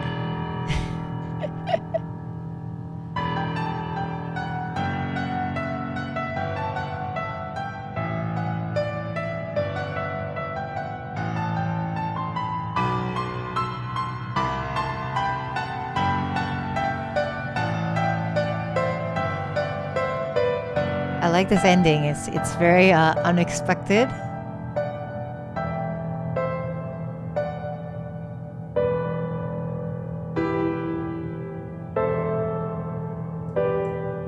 It's like Evelyn is embracing us all as she finally lets us rest after a long night at the festival. Amen. Thank you for that. That was very epic. That slammed really hard. I mean, personally, there was a lot of comments from the chat. They were loving it. My personal feedback would be, I think the snare just in the intro part and the build up could be a little bit tamed, because the drums sit perfectly once everything drops in, like once all the hard stuff and all the layers, everything like is in the perfect place. But I feel like in the intro, the snare especially is just like very intense because you're still building up to it, and maybe that snare fits perfectly when everything drops. But even if it's just like sometimes volume down a little bit just for the intro, and this is just like a little nitpick. And other than that, yeah. That's it. Wait, no, there was one more thing. It was just, I would have liked to have heard maybe some tiny little sounds that like panned a little bit, maybe just in some breaths, like with the wall of sound, moment where you take a breath and maybe a tiny little sound just to sort of like scramble our perception of the wall of sound when it comes back in. And again, it's just little tiny artistic, subjective choices, grain of salt, blah, blah, blah. Natty? I mean, there's a lead in there to your comment about adding little sounds that I think would help tie it further together if you're to progress an idea like this further. With cinematic pianos, how they often mess about with alternate ways of getting a sound out of the piano, like the cinematic sort of Foley sounds, like when they're scraping things off the strings of the things, or they're focusing on the hammer pressing of the piano. You could use those sounds to sort of hint that the piano is in there before it comes in the outro. So it'd be a sort of a subconscious sort of signpost that means when it comes in, we're surprised by it, but then we look back and we think, well, I'm not that surprised by it. It fits. Mm-hmm. And the other thing, I don't remember whether I said this, because I've heard this before since it's been released, but I would have loved to seen some of the choir impact some of the drops a little bit, just sort of because they're important for the verses, but then it's sort of just ignored for the drops. And I feel like there would be a way of just sort of using them as sort of a moan or a hum or sort of an aspect of your bass sound design there that would, not all the time again, because you're focusing on that wall of sound, dubsteppy bits. But like, just again tying into the. Can you do a remix with just Nathaniel beatboxing the whole track? Yes. Yes. But you just get. It's like it's not really like it's a major issue or anything. It's just lots of little tweaks that might turn it from a 10 to an 11 kind of deal. 11. Yeah, this is one of my older tracks actually, so I'm surprised y'all like it so much. It was the setup was very repetitive, but it was a bit of an artistic choice since I wanted that glitchy, drone-in kind of vibe. Yeah, well, you've been killing it for a while. You've been really, really detailed. So it's nice because I think with this type of genre, you have to be really, really sharp with your mixing and sound designing and all of those things. Otherwise, it's like unlistenable. Like, can you imagine if you had that wall of bass with like a resonant 1K peak or something? It would just be like punishing us. Yeah, that would just ruin everything. These heavy genres are actually so delicate to make. It's kind of stupid, actually. Paradoxical. Absolutely. Oh, for sure. Well, thank you for that, though. We enjoyed it. We did. Next up, we got Alpheus, a tune called Unbroken. Big ups.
going to bring the panel in on this one.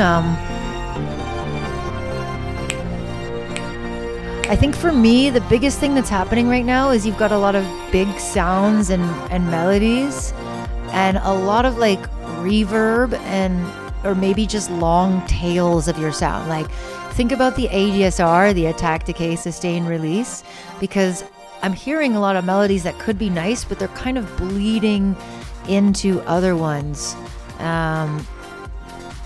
Especially in the bass. I think there's too many things going on with the bass right now to the point where it's almost distracting, because it's like the whole track, even though you've got all these really nice glittery pad sort of sounds on top, I'm not really feeling like I'm experiencing their depth, because it's just all bass.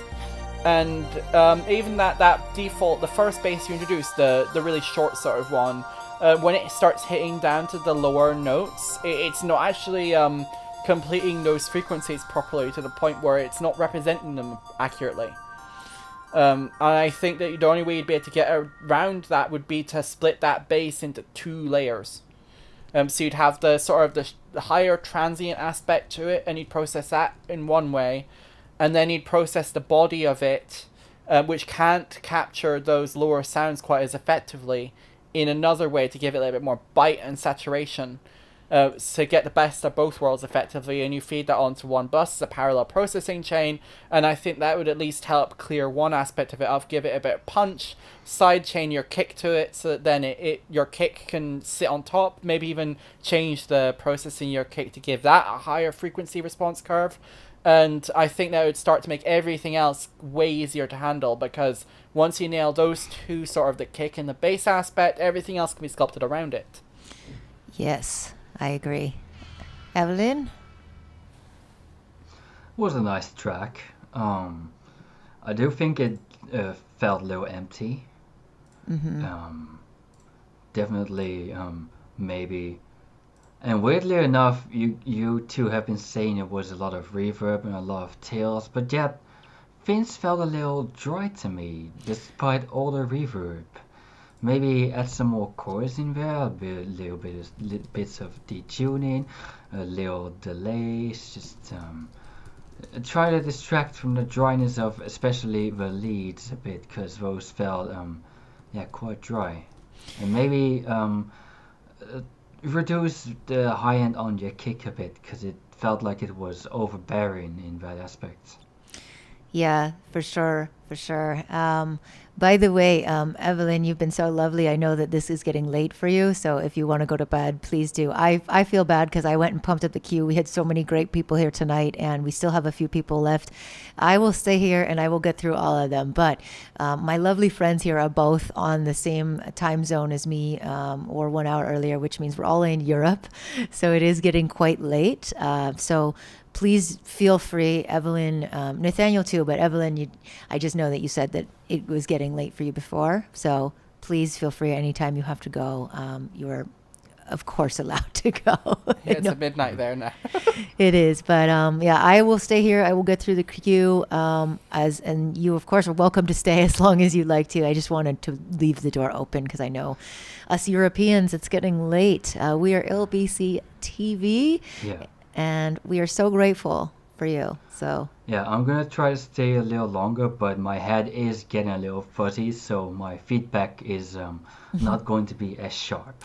You if you want to just drop off and just be in the chat and sleepy, you're more than welcome. We appreciate you, we love you, and we're so grateful for all your feedback today. We are gonna move into Okeon, aka Peter Lee. I'm not sure, you have a lot of names and usernames and titles. This Bandcamp is Peter Lee, so I'm going to go by it. And you've been here patiently watching the chat and supporting us. So big ups. Thank you, Peter/Okeon. We're going to listen to your track called Tyningheim.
All right, so we're gonna pull the radio DJ again, and we're gonna talk a little bit over this because it's a very long track.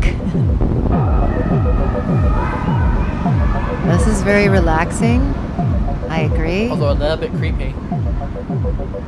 Yeah, I really like the atmospherics. I think this would be a great experience in like an art installation, you know? Like this is the kind of thing where somebody could be walking through, maybe mixed in spatial audio and kind of walk around the exhibit and really perceive the sounds. Yeah, I think that's one thing that it could improve on a little bit even in this context, where it feels like a lot of the Foley's all coming from the same direction. When you want to sort of like, maybe the birds are behind me, maybe they're flown around in front of me now, maybe the crowd is moving, and there's sort of a staticness to the flow of it that carries through everything when it doesn't need to be that way.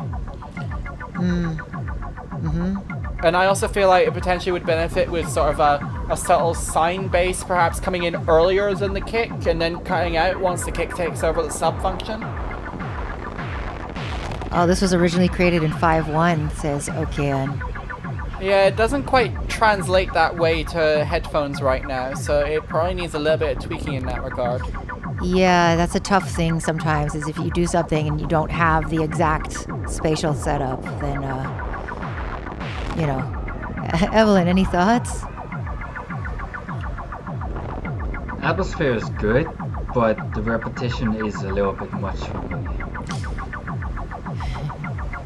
Yeah, I think so. I think maybe some spatial audio, like I said, art installation stuff would be, yeah. Oh, so there's some good suggestion from Ryan Reset saying you should try using Dear VR Micro to put the Foley in different places for a stereo version.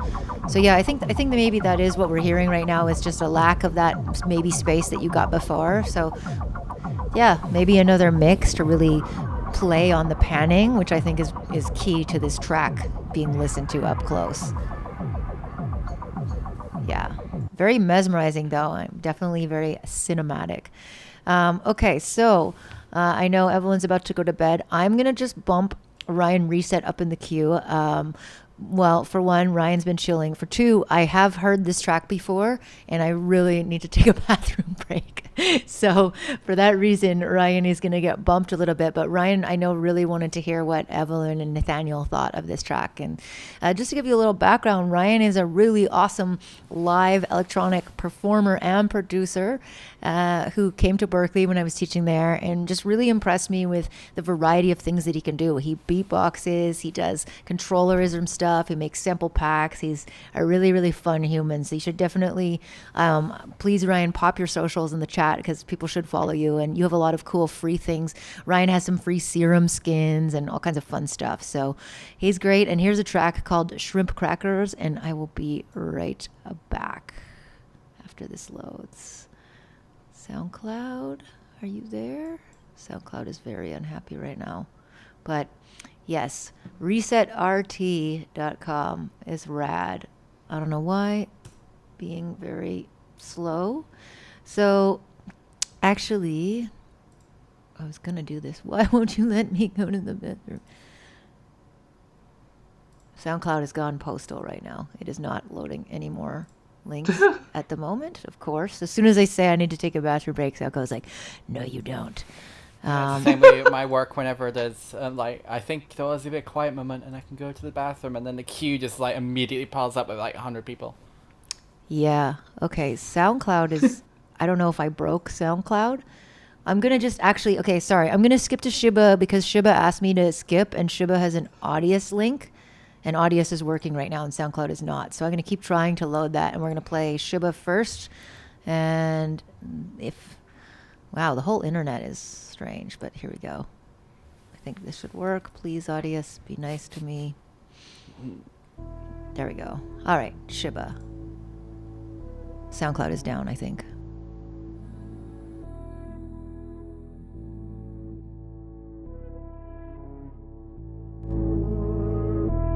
Take a minute. Remember a time from the beginning. Back when you were mine. Now that it's over, you stay on my mind. I miss you with me. Function on my heartbeat without you, without the distance in between makes it even harder to breathe without.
Oh, very like pretty vibes. I like that a lot. I think that the drums in the beginning sounded really distorted. Um, Sorry, there's an outro. I got to move a little bit for. I've been here for like 3 hours, so we got to move a little bit faster, and I want to make sure to get everybody a little bit. Sorry. Feedback, please. I know Evelyn is super tired, so this is probably the last one for her. Yeah, I'm gonna go after this one because I can barely keep my eyes open. I can see it, sweetheart. Sleep It's okay. tight. But I like the song. I think it's a beautiful song, and you should record more vocals. But from my point of view, the intro drums just seemed a little bit distorted or overblown a little bit. And I think that for me at least, one of the things that the drums, yeah, you could get away with them deliberate being distorted, but the way they've been processed means they lose some of the high end shimmer that I think this track needs to match the space of the rest of the sounds. The other thing would be your in that sort of bit where there's no vocals right now. I mean, you could even get away with maintaining just the vibiness of it before you reintroduce the vocals, and that's fine. But that means that you need drum fills. Like, there's points where it just needs that to break up, so it's not just the boom, sort of bit over and over and over again. And if you can just add little dynamics and fill changes there, that would help flesh that out. The other thing I think is when you reintroduce the vocals, I'd say strip it all back. Less. Just focusing. You've had the first versey section where you sort of have the sort of vibey bass and all the little arps and things. Ditch most of that, cut it all down to focus on the vocals before gradually reintroducing it. So that means no having the drums carry through from your vibe droppy anti-drop bit. Just ditch those entirely straight away. And have as little elements as possible until you start gradually re-adding it back in before you build up to the vibiness again. You could turn it into this wall of sound and then ease that back out into your outro. I think that would work a lot better towards the sort of, this is an atmospheric song, not a dance song. I think you'd carry it better that way by just playing it as minimal as possible. Yes, for sure, for sure. So Shiba, I guess, is going to do some more vocals and says the vocalist will be the high-end shimmer and already have things planned. So, I mean, feel free to come back and check in with us when you have more vocals and stuff. Obviously, it's hard for us to give feedback if we don't know exactly what is going to happen. But real quick, and of course, Evelyn, I know, has to be at Get Off. If you are able to listen on your way out, I know that Ryan was really looking forward to your feedback. No stress either way. You can feel free to just jump off camera or listen later. I can send you the link later. No worries. We appreciate you so much. And thank you for being with us, Evelyn. Thank you for joining us. Yes. Glad to be here. I want to hear this last song because I'm curious. All But right. after that, I am gonna go. For sure. It will be worth it. I promise you that. So, Shrimp Crackers by Ryan, Reset.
Oh my gosh, that's like the theme song of a TV show that I really, really want to watch. It's so happy and fun.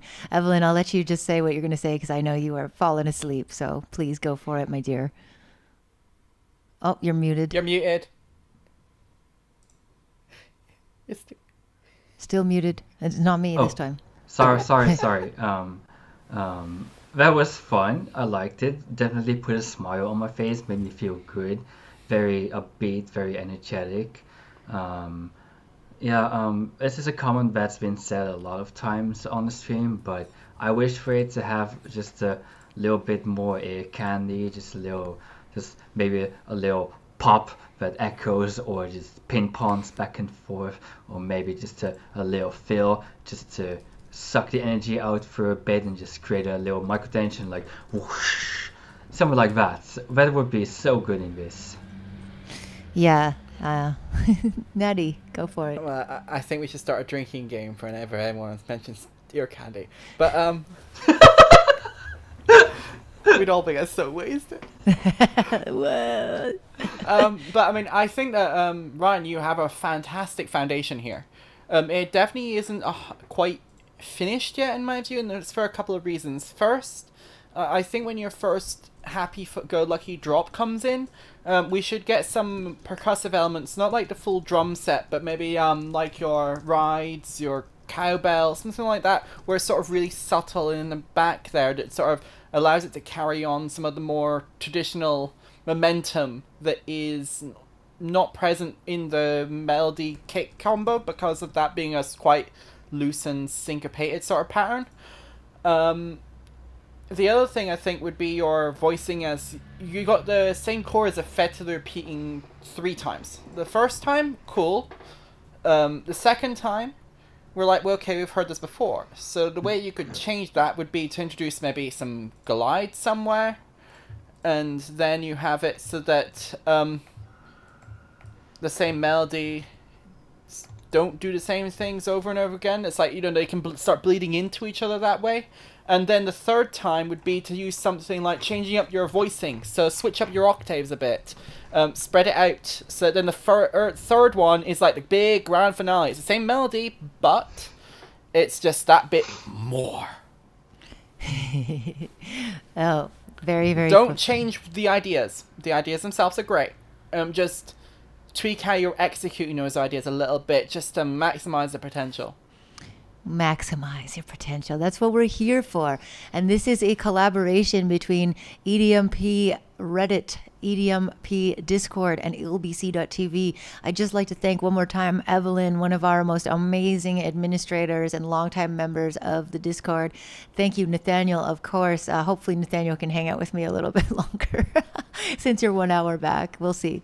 But yeah, Evelyn, please. Yeah, I've got nothing on tomorrow. Get some sleep. We love you. Rest those ears and make some beautiful death step for us in the days to come. I'm making melodic dubstep actually tomorrow, so no dubstep tomorrow. Oh, well, maybe everyone needs a rest day.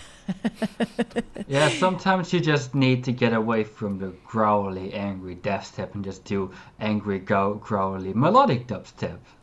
Yes. Sounds good to me. Amazing. Thank you so much, Evelyn. And we're Sweet gonna dreams. we're gonna move on to I Am Ajium, who has been waiting as well, a track called Dusty Cassette. Thank you for having me. Thank Good you. night. Peace. All right, SoundCloud is being a real. I'm not saying it's down. It's just very, very slow. It's giving me the thinking button. SoundCloud is maybe they're just like, you have loaded enough links today.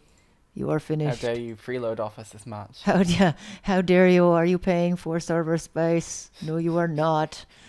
So I do not know why it's gonna be like this. Let me see if there is a non-SoundCloud link. Oh man, everyone else is SoundCloud right now. So Oh God. Can I drop an MP3? Yeah, if anyone wants to drop a link that's not SoundCloud right now, I can bump you ahead in the queue because I'm not saying it's down. It may be fine in Canada where you are, but right now where I am loading on this computer, it is giving me the thinking thing. Yeah, so anybody who wants to change their links real quick, I can bump you ahead. Sorry about that. That's super weird. In the meantime, let's just maybe talk a little bit about sort of general tips. I think there's been a lot of people here who are just getting started with production today. Just getting started, and I think that they worry a lot about maybe the wrong things. So Nathaniel, I know like people come in every day, so let's do this in real life. They come into the Discord and they're like, I just started, what are some tips? And everyone's just like, where do we even start? Right? Do you have what do you usually say to those people? I usually ask them why they started making music in the first place. You know, like, what is the thing that says, yes, I want to go make music because that is awesome and I'd love to be able to do that? You know, for me, it was synth pop, you know, churches, capital cities, Bastille, all that kind of stuff, the big sort of stadium synth sound. And I was like, ooh, maybe if I could do that too. You know, I've had some basic experience with singing. So, like, the first thing you do when asking for help is explain to people where you're coming from. Because, I mean, they can give you more personalized direction if they know that you at least have some sort of reference point, and they might share that reference point or at least know enough about it to know somebody who might be able to help. Yeah, that is good advice. And Ryan chiming in here too with some gold, which is don't be afraid to try things. Yeah, just finger paint. I think a lot of people worry still. They're like, oh, I have to get a social media presence, and they haven't even finished a tune. So just have fun, finger paint. All right, thank you so much for all of you who are helping me replace the links. I'm gonna play real quick. I am Asia. Straight out of Discord, and yeah, SoundCloud has been working in and out. So don't worry if you can't replace your SoundCloud. I will try and get to you. I'm just gonna have to sub out the people who will load. So we're going to listen to I Am Asia through Discord. All right. Technology.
All right.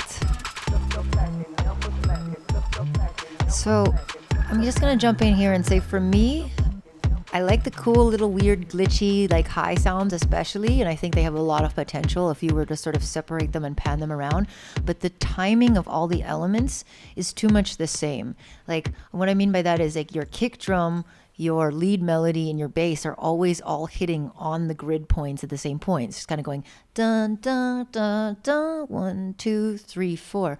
So I think really taking a dive into syncopation and groove and pockets and things like that would be smart for you, because you have some good sound palette ideas here, but it's just the timing of everything for me is kind of just I want things to happen a little bit more differently sometimes. What do you think, Natty? I mean, I'm in agreement there. I think as well, especially the fact that the bass doesn't do much beyond be a little bit wibbly, doesn't help that perception, because it's sort of the wave itself is also on the grid. I mean, if you could introduce more harmonics into that bass sound, and like I really want to enjoy the bass rather than just have it sort of just sit there like, hey, I'm a bass. I want it shout at me like, look at me, I'm bass in your face kind of thing. And you could then go back to your sort of softer sound as the tension breaker. So you get it a little bit crunchier, a little bit more harmonic. You could layer in a couple other sounds on top to emphasize specific aspects of the note. So when it goes woo, woo, woo, woo, you could have the second one have another layer on top of it, so it's a little bit more broader and deeper in sound. And I think that if you're going to be doing this sort of track, keep it shorter.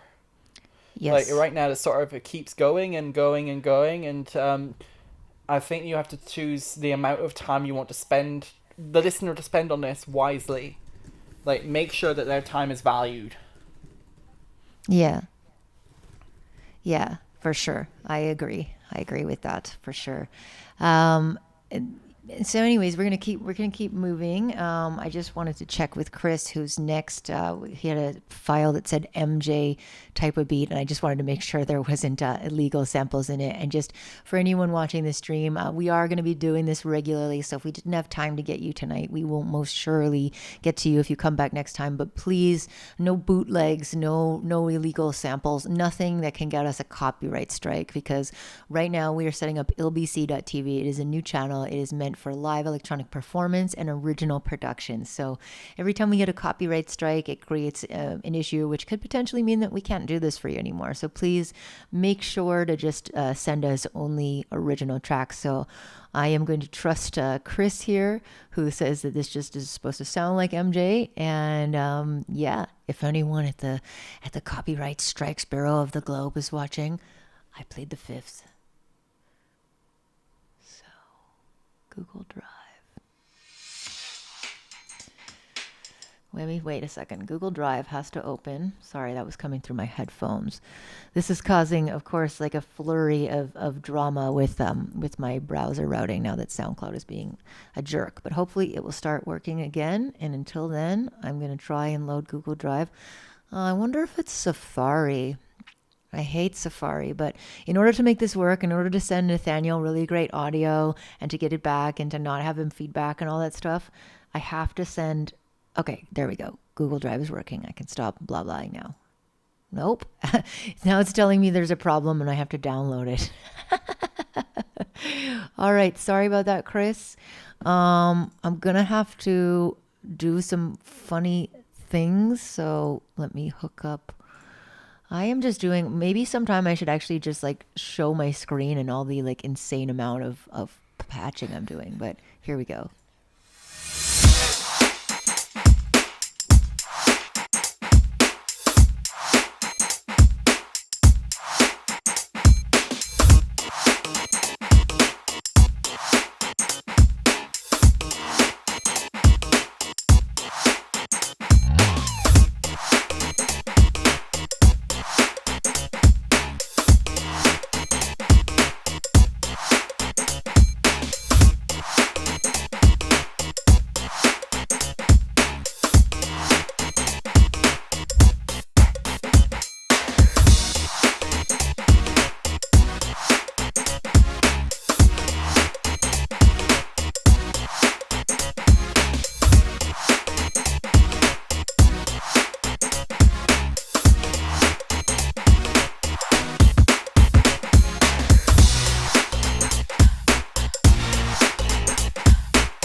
All right, I think we can radio DJ over this with some confidence because I really really dig this tune, but it is a little bit loopy. So I think we can safely say that we've got the vibe of this.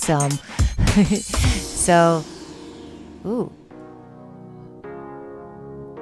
Yeah, so to me, sounds like an absolutely great instrumental waiting to be top lined. Like this is something I would expect to sort of throw into a writing session. And, as Zacro says, I think the intention is to get vocals over it. I definitely would encourage that because that's the only thing it's missing for me. Like, it's really like fun, it's retro, but it sounds pretty clean as well. So, what are you thinking, Maddie? Beef on the slap bass. Like, it's a sort of a very hollow sort of sound where it's just sort of scratchy, like, but it needs to be sort of a... Yeah. And, but compared to the kick, which is... the kick's obviously, honestly, the most modern part of this entire production. It's a very big and EDM-y sort of kick. I think that you could make some more space by toning that down just ever so slightly. And obviously, if even with a vocal sort of focus, having a little bit more breakups, and you could, even with loops, you can chop them to bits and omit little components and make it a tad glitchy in places, or reverse samples and have them lead into each other. There could be a little bit more variety, I think, in the whole thing. And obviously, if you were getting a top line, you'd end up likely optimizing the arrangement further because there's no guarantee that the vocals themselves would require a track of this length. Mm-hmm. But that's all hypothetical, and obviously we can only kind of go based around what this is as it is. So you could resort to just focusing on improving the individual elements, like those orchestral stabs, for example. I want them brought more forward sometimes. Not all the time, but sometimes. And you could actually still implement a pseudo-vocal aspect to them, either through adding another layer where it's sort of a choir, or you could end up formant shifting them. You can use a formant filter like Serum Effects or something along that sort of lines. There's a few other ways of doing it, where you could sort of add them a little bit of a vocal character to the sound in the post-processing. Yes, yeah. And I mean, definitely don't be shy because if you're looking for someone to collab with, there are definitely lots of vocalists that are looking to collab. So definitely get in touch, reach out, and don't be afraid to do that because it's a great start, and it could be such a vibe if you got the right vocalist. And there are plenty of vocalists out there that are dying for beats and are buying these like $20 beats from the internet, and it'd be much better to have a real live collab. So so crazy. SoundCloud is still giving me 504 errors, so unfortunately I can only play stuff that is not SoundCloud. So Tasha, I know you've been waiting and I really want to hear your song, but until I replace the link right now, it is just not working in Europe for me. So we're going to move to some other people who have been patiently waiting. We are finally down to the last few, and I really hope that those of you with SoundCloud links that are still, if you're still kicking out, if you can replace them for me, because it's just giving me these 504 errors. The easiest way right now would actually be for you to, if you can, to upload it to the Discord chat, and if not, let's just try and get everything played. I'm gonna go to Agent Double SC, aka Sam, who's a little wizard take a walk. I like the title of this already. So thank you for being tuned in the whole time. I know you're out. You said you're out in Montreal, so big shouts out. I got your track, no worries. Here it is.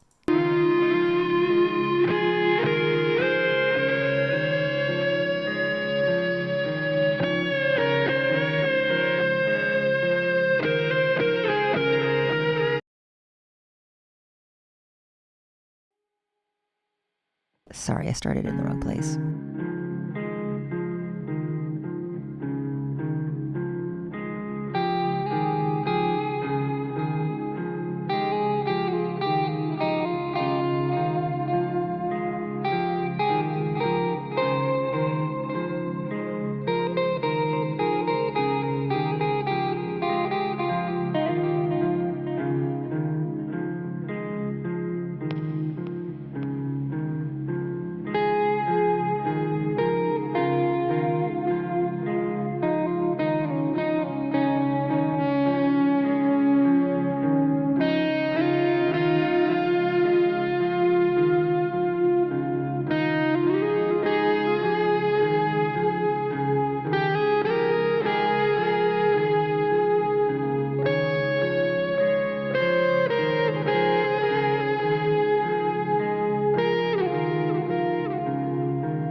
super, super hypnotic and beautiful, and kind of wish this was the last song because this is very, very like putting me out to sleep in a good way, in a very like relaxing and hypnotic way. I really loved it. I do think that you could start playing maybe with tiny little atmospheric things and panning them and just creating a little bit more of a dynamic stereo field and creating some more space.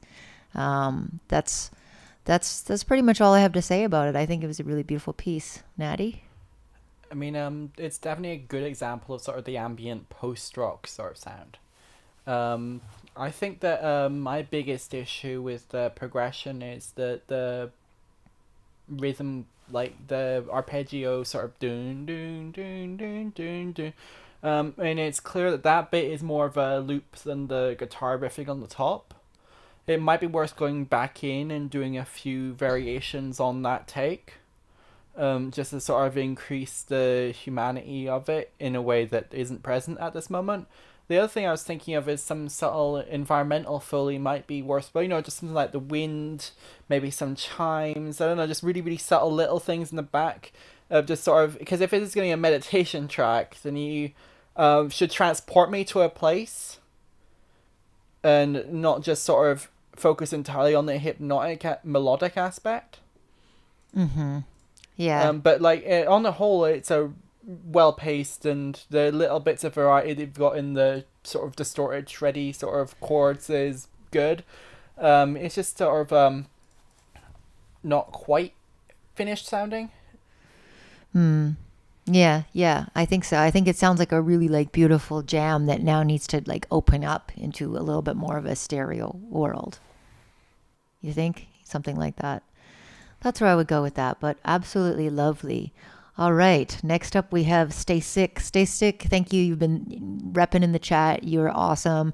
Can't wait to listen to what you have to offer. And then we'll play Tasha right after that. So Stay Sick.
Okay, so people are debating on whether this is too loud or fine or not fine.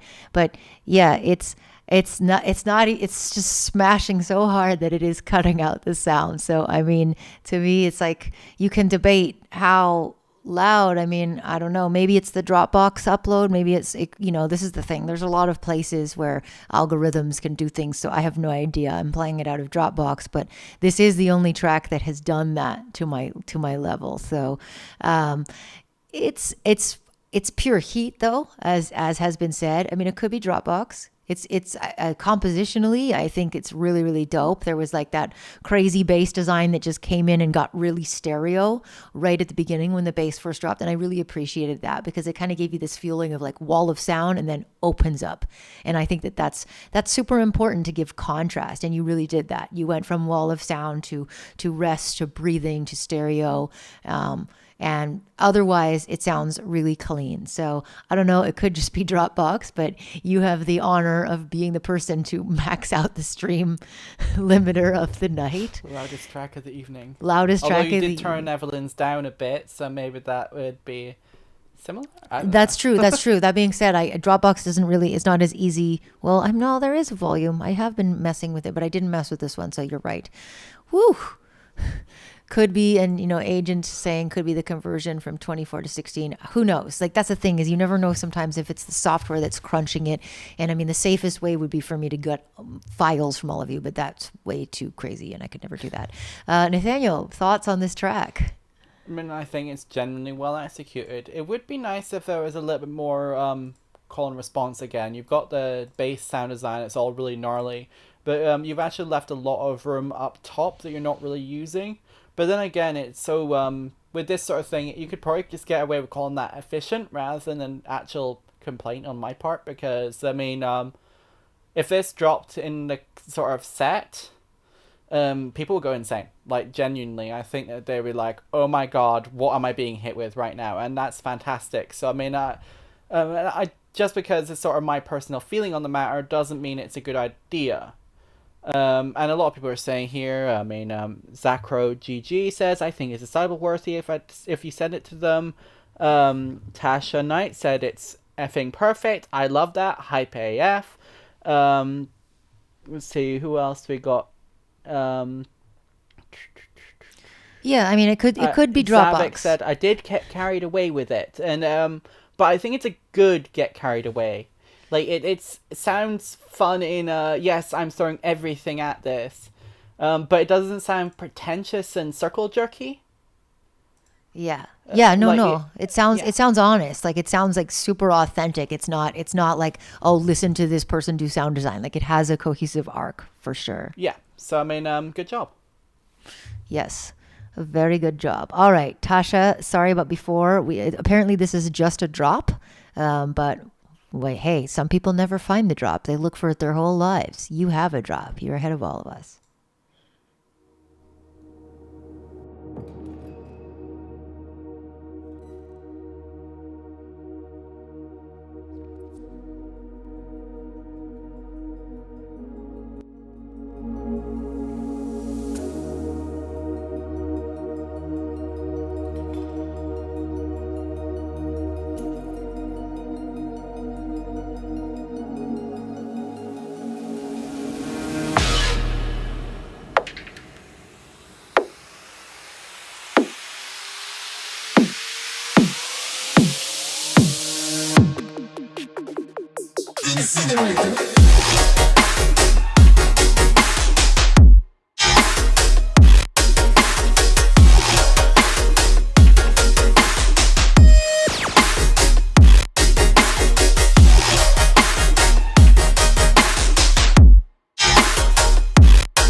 Well, first of all, that was quite the drop. I really, really enjoyed it. And, color bass, it's funny. I didn't even know what that was until thanks to the EDM production Discord, I found out about all kinds of genres that I'm probably far too old to know of their existence.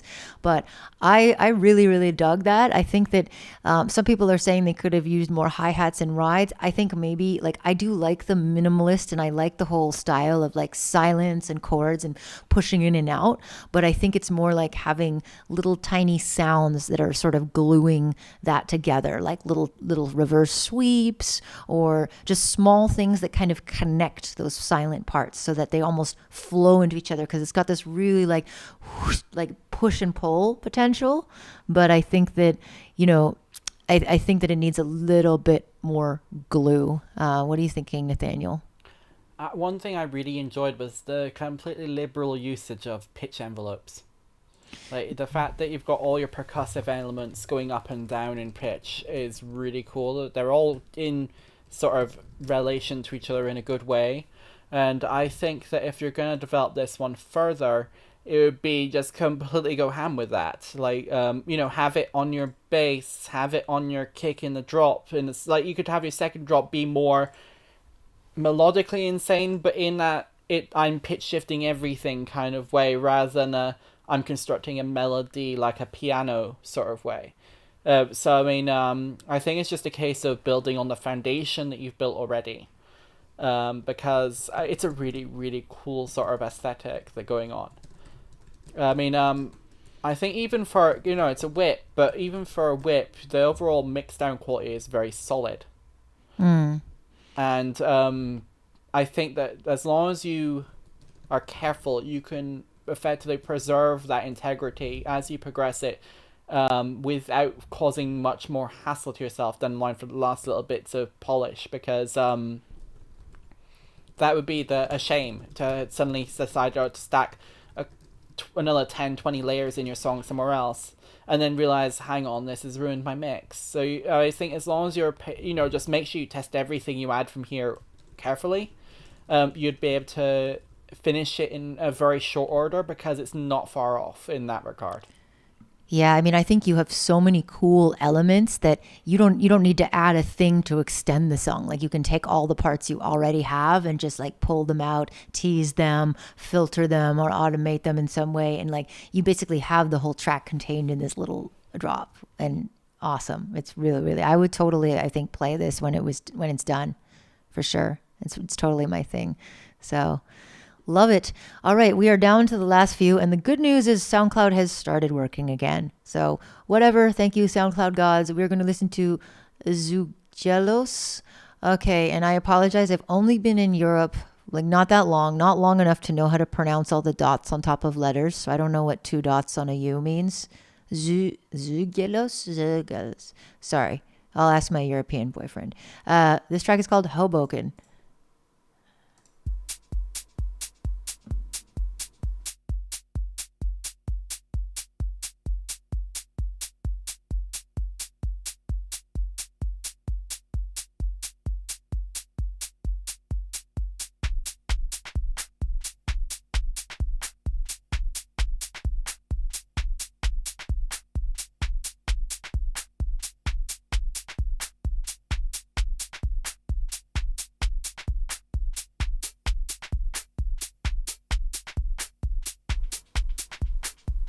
Okay, I'm anticipating that since this is techno, it's going to have a long intro. So sorry, I'm going to skip you a little bit.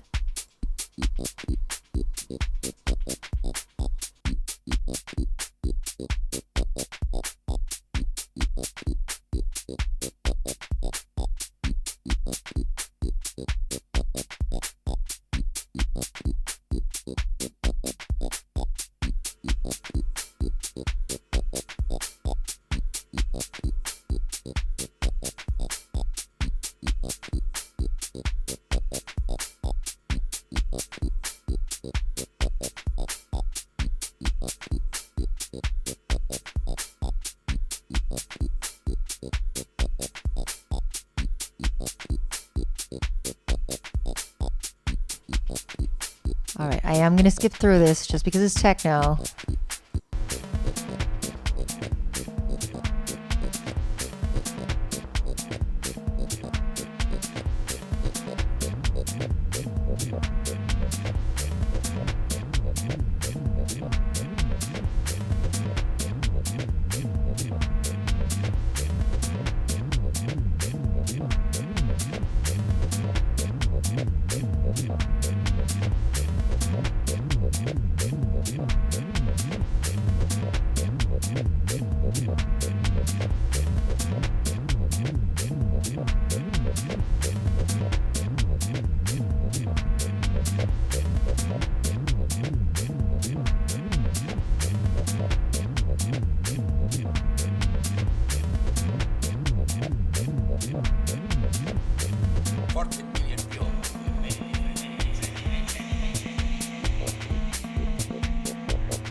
All right, so I think we can give feedback over this.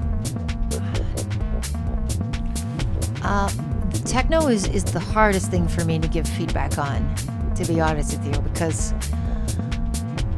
there's so many things that are in other genres of music that are purposefully absent from techno, like pocket, because techno is comes from this era of old drum machines and quantized sequencers, and you cannot put the beats anywhere else other than right on the grid. I'm a little bit of a like funk soul girl, like it's I can definitely appreciate this in like a dusty warehouse. For me, this is 5 a.m. music. If we're back to my festival time slot genre, it is very hypnotic. But here's the thing that I think is giving me trouble is that because this track isn't mastered, I think that's going to help it punch through a lot more and give it that like driving techno kick. Because right now the whole thing is sitting a little bit light, right? It's just sitting a little bit very like light on my ears, and it's not like pushing in and out, and it's not as dynamic as I want. And I think that like some more mixing and mastering in general would just help this throughout, like there's a lot of cool little glitchy futuristic robotic elements, and I want to hear all of them, but everything is kind of sitting on the same plane and things are not really like pushing in and out dynamically. Like, what do you think, Natty? I think that one of the things that would benefit this sort of track most, because obviously you don't want to really change it in the progression sense because it's meant to be just sort of uber repetitive, but you could do with some micro tensions. You can introduce sort of the illusion of that ebb and flow through how you process everything. So like that vocal synth, that's sort of the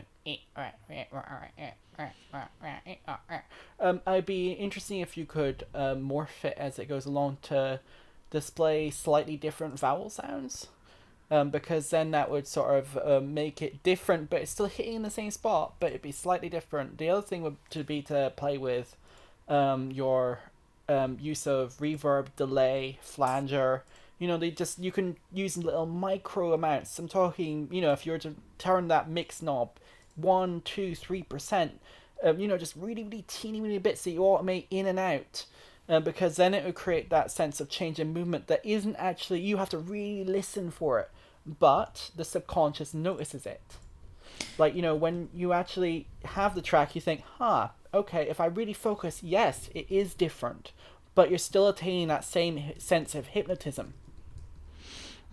That's a really good point, and that's something that my brain just forgot, and that's something I almost always say to techno people is the micro tension. So good looking out, Nathaniel. It's just those like tiny little things, and it definitely makes people feel like something is happening, even if it's just like, the cheapest trick that I hear in techno is to just like filter an entire element over like 32 bars and like just slowly doing that, and that just gives the listener a sense that something is happening, It's like a train journey. You could be going on a straight line, but all the scenery is still gradually changing. Even in a forest, it's all little variations of trees and foliage, and it means that you can still look out the window and find something of interest that catches your eye at every point.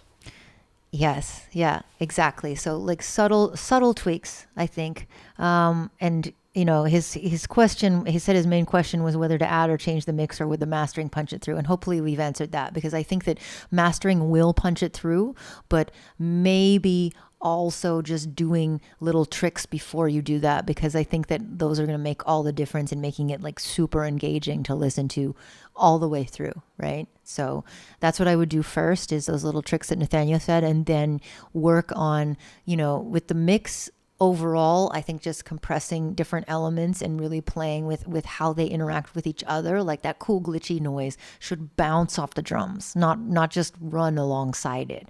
And you might need to do sidechain compression, maybe some EQing, maybe some effects that kind of call and answer between the elements. There's a lot of ways to do that, but I think just the mastering will punch it through, but there is a little bit of detailing that could make it a bit better. Okay, thank you. So we have only a couple tracks left. We have Aiden in the chat, and I'm really, really excited to hear his stuff, but I want to put him last.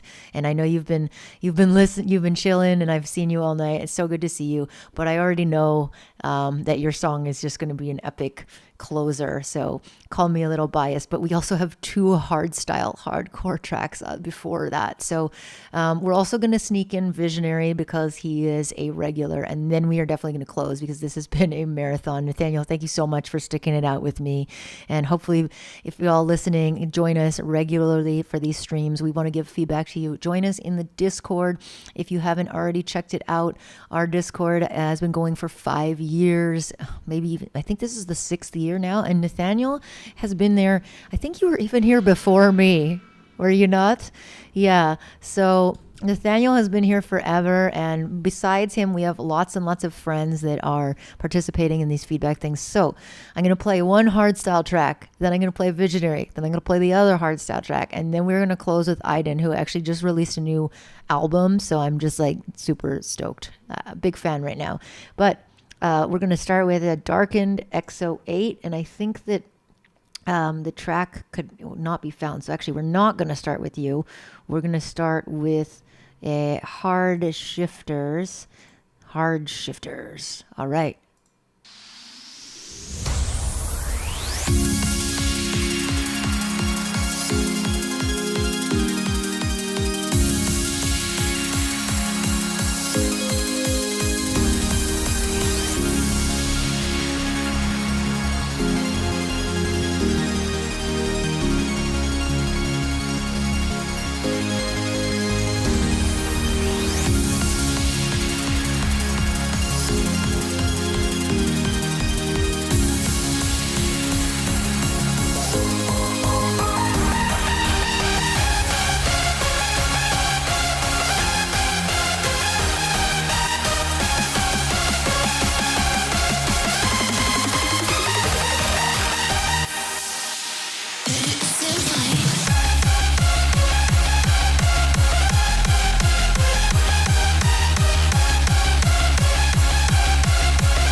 Okay, first off the bat, I have to admit, like, so much hard style makes me like, when somebody says it's about to play, I'm like, because it can go either way. It can be really, really intense, too intense for old millennials like me, or it can just be like kind of lame. And this was such a pleasant surprise. Like, this was so cool. It had so many influences. It was so happy. It was playful. Like, it wasn't taking itself too seriously, but it was very cleanly produced as well. So, I mean, I really don't have much critical feedback, because to me, as a not like insider on this genre. It sounds really polished. It sounds really finished. And the other happy hardcore person in the chat is loving it. So I think, for me, that speaks pretty loudly. Nathaniel, happy birthday! Thank you so much for being here on your birthday with us. We love you. What did you think of that? You just crossed over it, so Yes. Past midnight here now.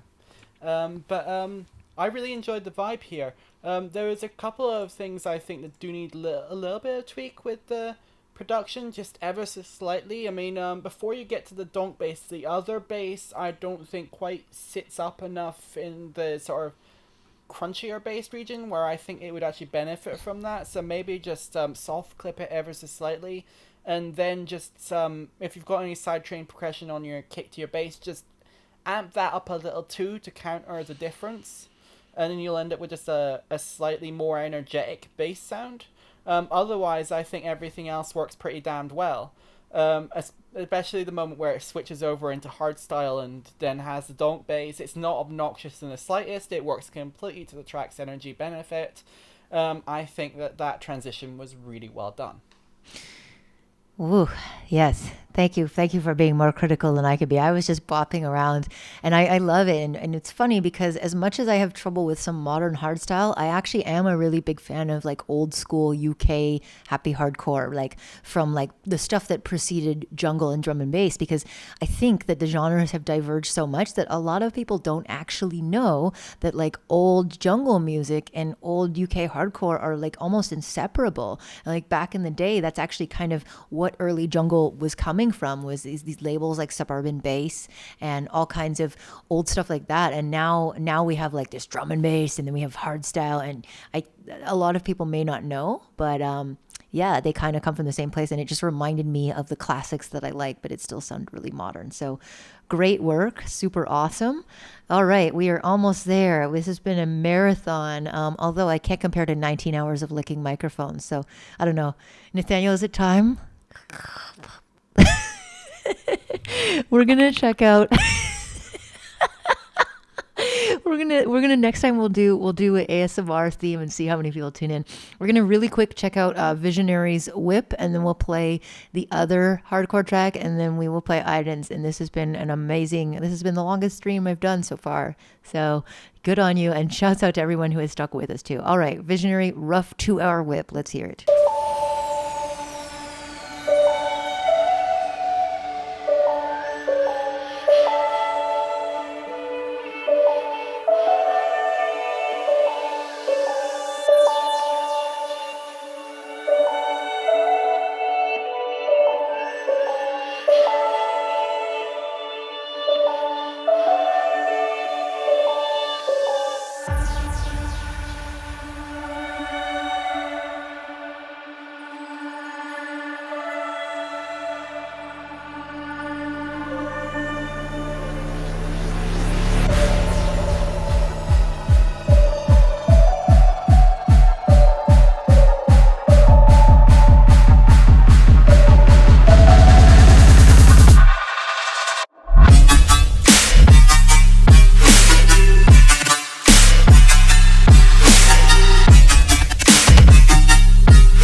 My God. Someday I need to have people like Visionary come on stream and explain to old millennials like myself, how the hell do you do that in 2 hours? Like, I just don't understand. Like, do you have the power to just stop time, or like, I don't know, are you from Narnia, or like what? Like, I just don't. TARDIS and pops out with a beat. I'm just flabbergasted because there are so many little details, and a lot of the, time to have a drink, because I'm about to say ear candy. A lot of the ear candy is like in there, and that's usually the stuff that takes me anyways so long. Like, I hear an idea and then I cry on my keyboard for 8 hours, and then the next day I come back and I start detailing it, and Visionary basically, I don't know, skips the crying, I guess, and just does 2 hours of sound design. But I mean, for 2 hours, like, it's sounding great. Like it's a banger. Definitely has that Quicks boombox cartel hybrid trap and like I don't know. What do you think, Nathaniel? I mean, at the minute Visionary said this is a 2 hour dirty whip, I thought, oh god. Because I mean, I'm like yourself. I don't write songs that quickly. A lot of time I'll work really fast and dirty, sketch out the entire track, and then go back in and then and ah over basically everything for hours and hours and hours, and sit there tweaking knobs. And I don't know how you do it either.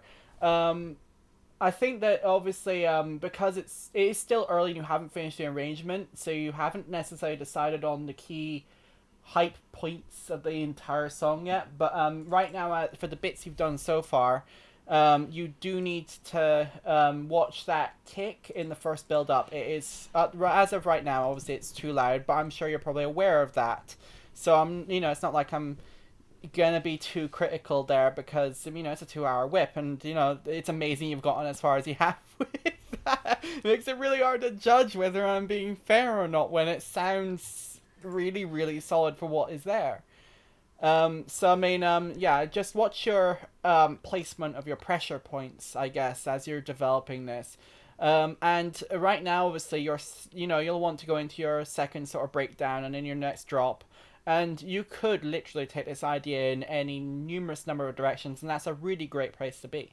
So, keep up the good work, I guess. I can't really be more critical than that at this stage. Yeah, you're killing it, my friend, and just keep doing it because everything you do seems to be so so nuanced and so detailed. And like I would totally play this if I was still playing late nights, which I am not really these days, but I'm sure I will again, and I would most definitely play this. Like it's exciting, it's dynamic, and a lot of the times through the stream, the feedback I've given to people has been like, your track is kind of sitting there and it's not pushing in and out. This is already pushing in and out like crazy. Like this is giving the speaker its dynamic two-way movement in a really, really exciting way, and it hits me really hard. And my sub pack died, and I don't feel like going and digging out the power. I didn't even need it. Like that really banged hard. And so if you can make me feel like that without the sub pack, like you're doing good. You have all those things, that I've been telling other people in the stream, hey, get your bass defined so it sticks out even on a phone, blah, blah, blah. You clearly have that dialed. So I think at this point, it's just about like continuing to do this and putting them out. And you should really be on some big labels at this point. Because I would play your stuff at a festival. I would go see you at a festival. Like this is fun. This is fun festival music. So you rock, Visionary. We love you, and you're always welcome on the stream. All right, we are down to our last two. We got one more hardstyle track by Darkened X08. People have so many names, usernames, artist names. The username on this is Cherry, and it's called Euphoric Hardstyle.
Okay, so I'm going to jump in first because I am looking at the waveform, and I think that just by looking at the waveform, I can tell you that an issue that you're going to have. By the way, I like your melodies a lot. I think this is like a really nice feeling vibe.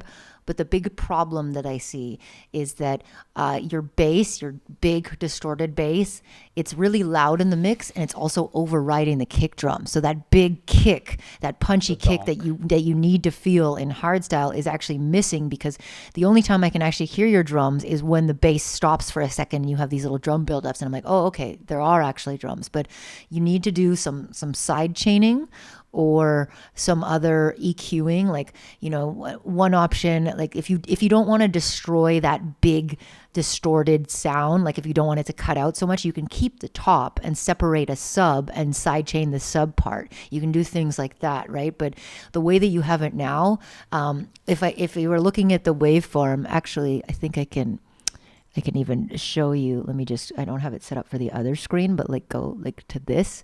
If you can see this browser, I'm just going to make it real big for a sec. This, you can see it goes totally flat. It turns into sausage as soon as that bass hits. So it's like overloading, and it's also swallowing the kick. So the biggest problem that you are going to find is that kick with the sub. So I think if you fix the balance between that, it's suddenly going to turn into a banger, because the only thing that it's missing for me is really the kick has disappeared.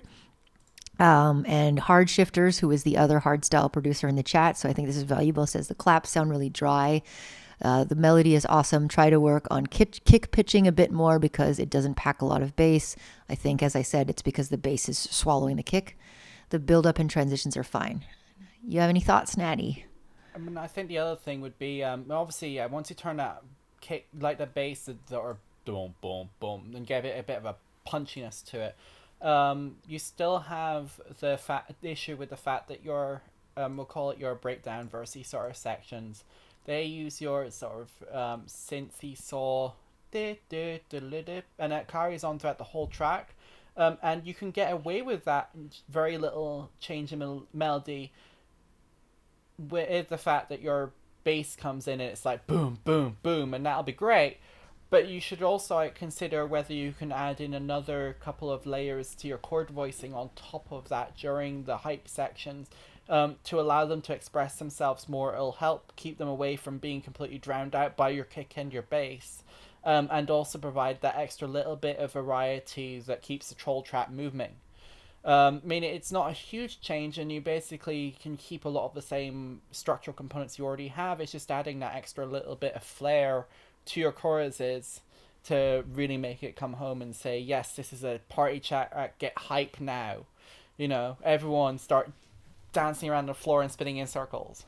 Yes, absolutely. But yeah, I think just fixing the kick is like the biggest transformation that's going to be in that tune. So all the other stuff as well, but solve the kick first, and then I think that will solve the song. Yeah, I mean, and then that'll give you also more room back in your mix to be like, can I fit something else here? Should I fit something else here?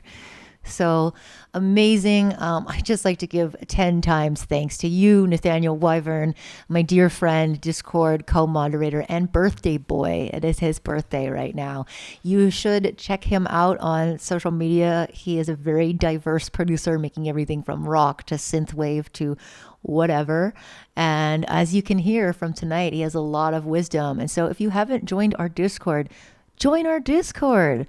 Our Discord is full. Come say hi. Come hang out with us. You know, we love you. We want to hear it. This is going to be the last track of the night. This has been a marathon stream, my record longest stream.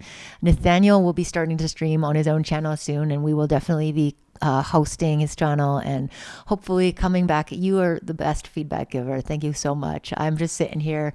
I'm the rave mom, you know. I'm like, it's great. I like it. Good try.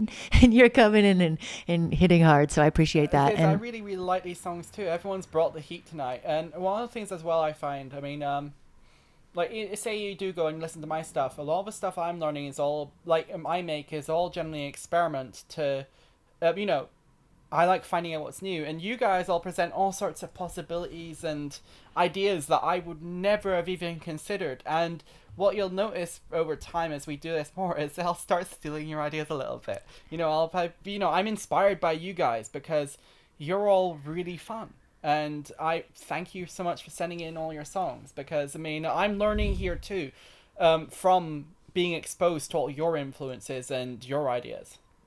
Yeah, me as well. I mean, that's why I kind of have been teaching my whole life in some capacity, and you really inspire me, everybody. Even the people who come in. I mean, one of the people I've been most inspired by today was Josh at the beginning, who had been making tracks for 2 weeks and submitted his second song ever, and it was actually at like quite a level. And another inspiration is who we're going to close with, Aiden, amazing artist, singer, producer. I encountered him at Berkeley as well, and now he just released an album. So I believe that this is off of his new album that I've been kind of listening to over and over again in the background. It's a really great, diverse collection, so I'm excited to hear it on stream. And it is a fitting closer called Do You Know What I Mean?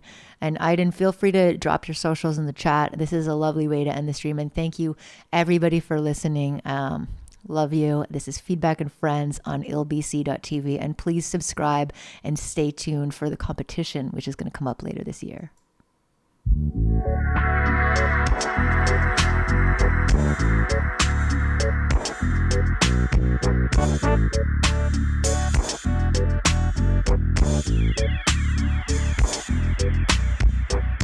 I'll give you a chance if that's what you need. Can't hold me down, cause I'm off the leash. You take your time, no need to tease.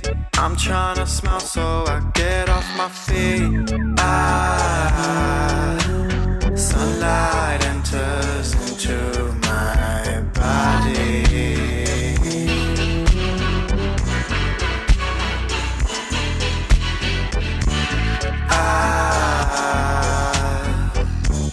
Rays of sleet and shine divine.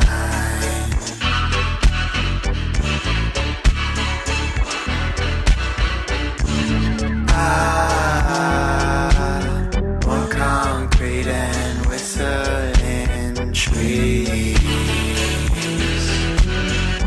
Do you know what I mean? Do you know what I mean? Do you know what I mean? Do you know what I mean? Do you know what I mean? Do you know what I mean? Do you know what I mean? Do you know what I mean? Do you know what I mean? Do you know what I mean? Do you know what I mean? Do you know what I mean? Do you know what I mean? Do you know what I mean? Do you know what I mean? Do you know what I mean?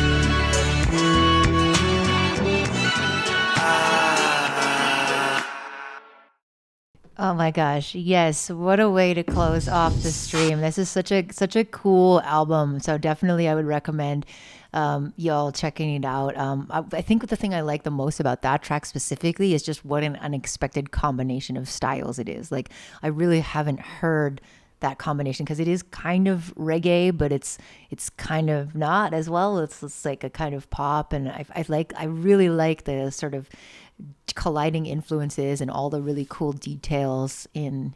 I'm not going to say you're kidding. Oh, I said it. Darn it. Ah! Natty. Natty, what do you think? I mean, I think that the overall progression and the use of the vocals is all really well done. The little harmonic elements is really nice. The one thing I think that it would elevate this track a little bit further, and this is just such a really tiny thing, as you've got all that nice dub delay going on in the background, which is a very traditional sort of reggae sort of reggaeton sort of aesthetic, but you never really let it loose in like the kick in this I think it's like a sort of a light snare. It's a really sort of snappy rim shot sort of thing going on. They go on throughout the entire track, and there's a couple moments where you could have just cut both of those and let the delay carry on through to the next bit at the bar, because it's a really nice little texture that in there that I can hear and appreciate, but also I think would deserve that chance to really express itself. But I mean, that's such a minor thing when overall, I mean, at least for this sort of music, I mean, I think you really nailed that aesthetic, because you on the vocals, right? So I mean, like, I find it interesting because not many people in the EDM sort of circles anyway go towards that old school dub sound.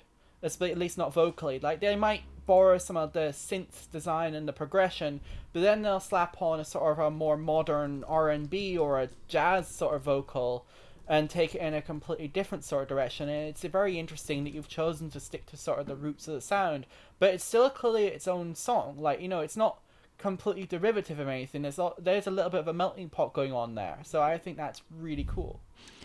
Yeah, super, super cool. And I love the vocals. Barrett is saying the vocals could use a little bit more polish. I love the sound of them. I don't know if I agree necessarily that they're unpolished, but the only thing I ever noticed would be, and this is nitpicking because I love it, but maybe trying like ways to ease in the vocals sometimes, because I think that they are produced so modern and so like upfront, and there's a lot of clarity to them, that there was just once or twice where the vocal came in and it almost felt like abrupt, like it almost felt like not like it wasn't cross-faded in, but you know what I mean? Like just very sudden, and maybe it could have like reverse reverbed in, or just like, I don't know, been a little bit softer in the way that it comes in. But this is just like this is looking for nits to pick, because I really love the entire sound and the vibe, and I think you've got something super unique. Yeah, so with Thank that. you very much, Aiden. Yes. Thank you so much. You do know what we mean. That's the question you've been asking with your song. So with that, this has been a marathon of 4.5 hours. We will be doing this every week, but we will also be doing other stuff. So ILBC is, I just want to say, it really did start as centering around live electronic performance and this competition we've been building. And so a lot of other content coming up is going to be exploring different ways to tweak your live set, different tech coming out. And I'm going to be doing one on this Sunday talking about Volta Create, which is really, really wild. So if you're like me and you don't do visuals because you just don't have brain space or time space or physical space or whatever space you need to do them, and you don't necessarily want to get into full-on 3D animation, but you would love to have dynamic generative stuff, like let's say like Unreal Engine, mixed reality, you know, Travis Scott kind of stuff. Volta Create is this new thing. It's in beta right now, and it basically you just sign in and you just generate these visuals. It takes like nothing. You can use your webcams, you can use pre-made objects, you can basically just create these worlds instantly that used to take a lot of programmers and a lot of rendering engines and CPUs, and I don't really even understand how it works, and it's works so smoothly. Super cool. But yeah, we're going to be playing with that. I'm going to take you through from the ground up, basically. I'm actually meeting with the developers to just do a Q&A with them tomorrow and really dig into how to use the software. So please do come back and join me on Sunday for that. The show segment is called Tech Invaders. Other than that, we will be back for feedback soon. Still trying to figure out what times and days work best. So, you know, feel free to let us know what's good for you, and what, you know, if this is a good day. I like Wednesdays personally. I know that for some people in the US it's hard to tune in, but I think we'll try to do this, and maybe some weekends too. Happy birthday to Natty. Thank you so much, Barrett, Agent SC, Aiden, everyone who is sticking around. And yes, I did say Volta Create. So this is going to be on Sunday. It should start around 8 p.m. GMT, which is 11 PST AM. Yeah, I'm learning how to think in multiple time zones. So thank you. Have an amazing night. Thanks to Nathaniel. We are ILBC, and this is Feedback and Friends. Have a great night, everyone.